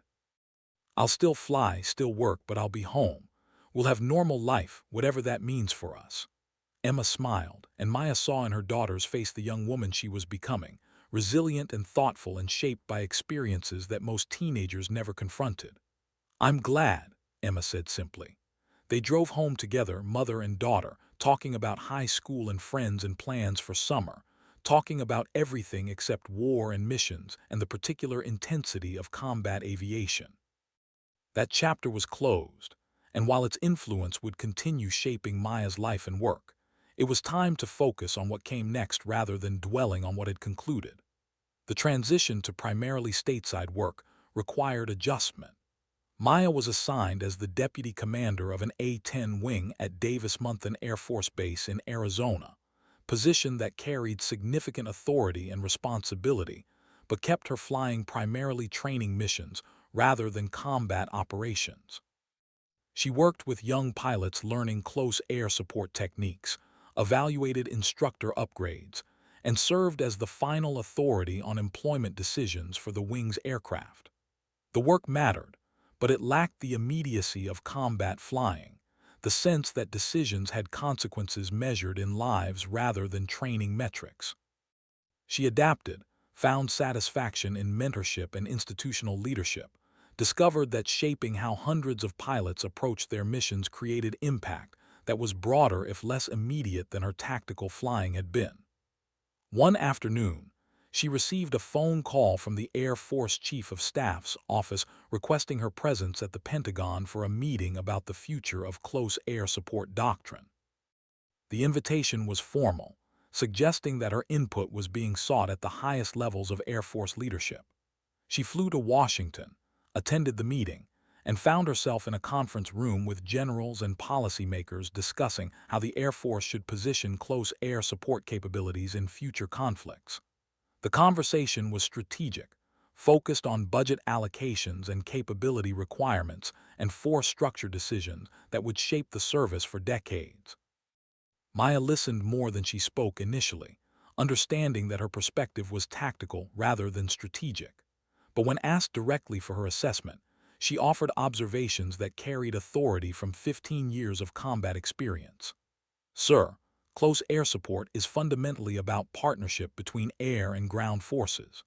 You can't effectively provide it from standoff distances or with platforms that aren't designed for low-altitude operations in contested environments. The A-10 exists because certain missions require aircraft that can absorb punishment, operate in close proximity to friendly forces, and maintain presence over extended periods. Those requirements haven't changed, and I'd argue they won't change in foreseeable future conflicts." A general challenged her assessment. "Major, the A-10 is an aging platform. We need to modernize, move toward multi-role aircraft that can perform close air support among other missions. Maintaining a single-role platform is expensive and limits operational flexibility." Maya chose her words carefully.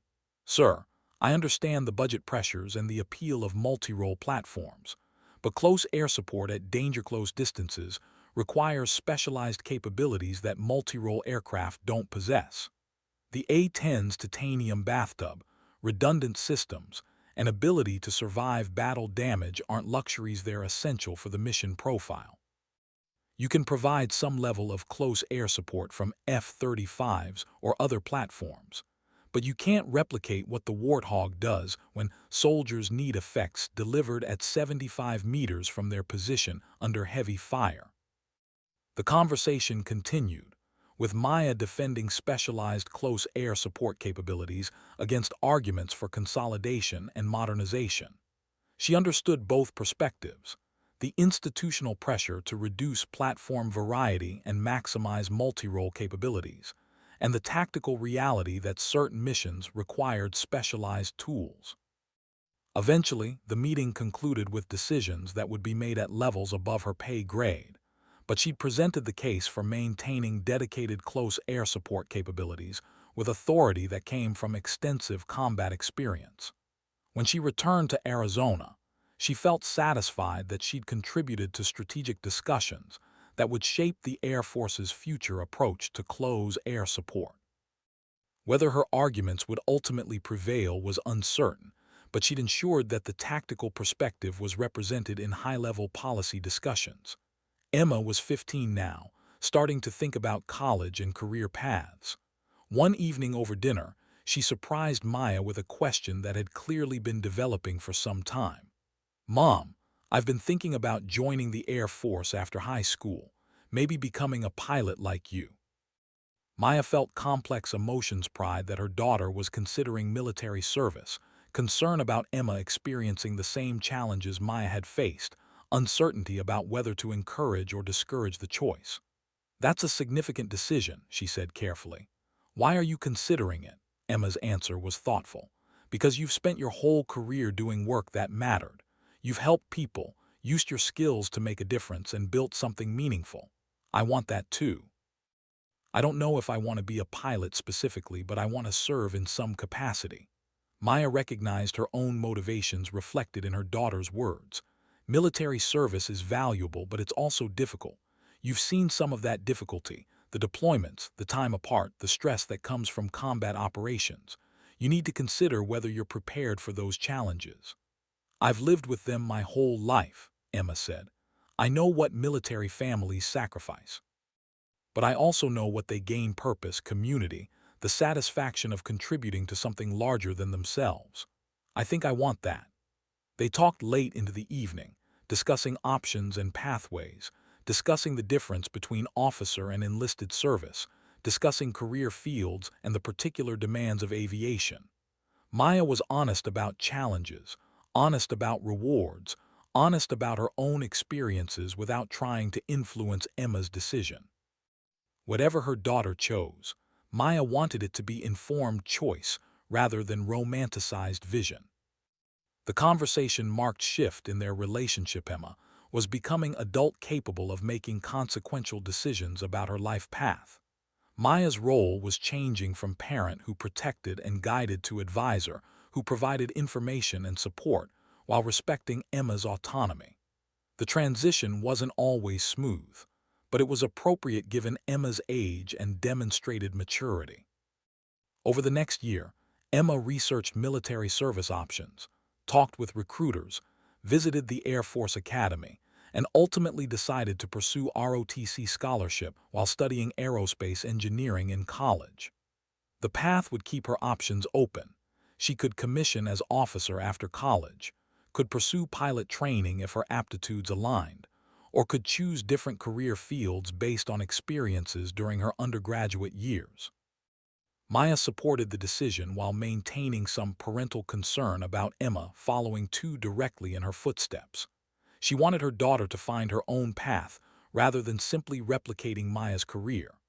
But she also recognized that Emma's interest in military service was genuine, rooted in values they discussed throughout Emma's childhood rather than simple desire to emulate her mother. At 45, Maya was promoted to full colonel, a rank she'd never expected to achieve given her unconventional career path and early career setback.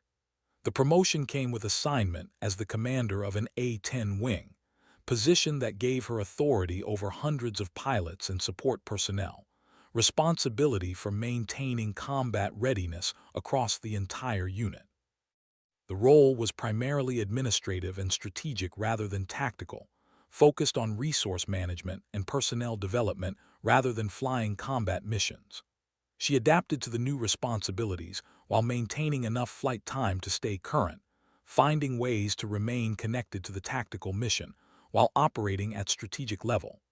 Her leadership style emphasized competence over compliance, mission effectiveness over procedural perfection, professional growth over career management. She built a unit culture that reflected the values she developed through 15 years.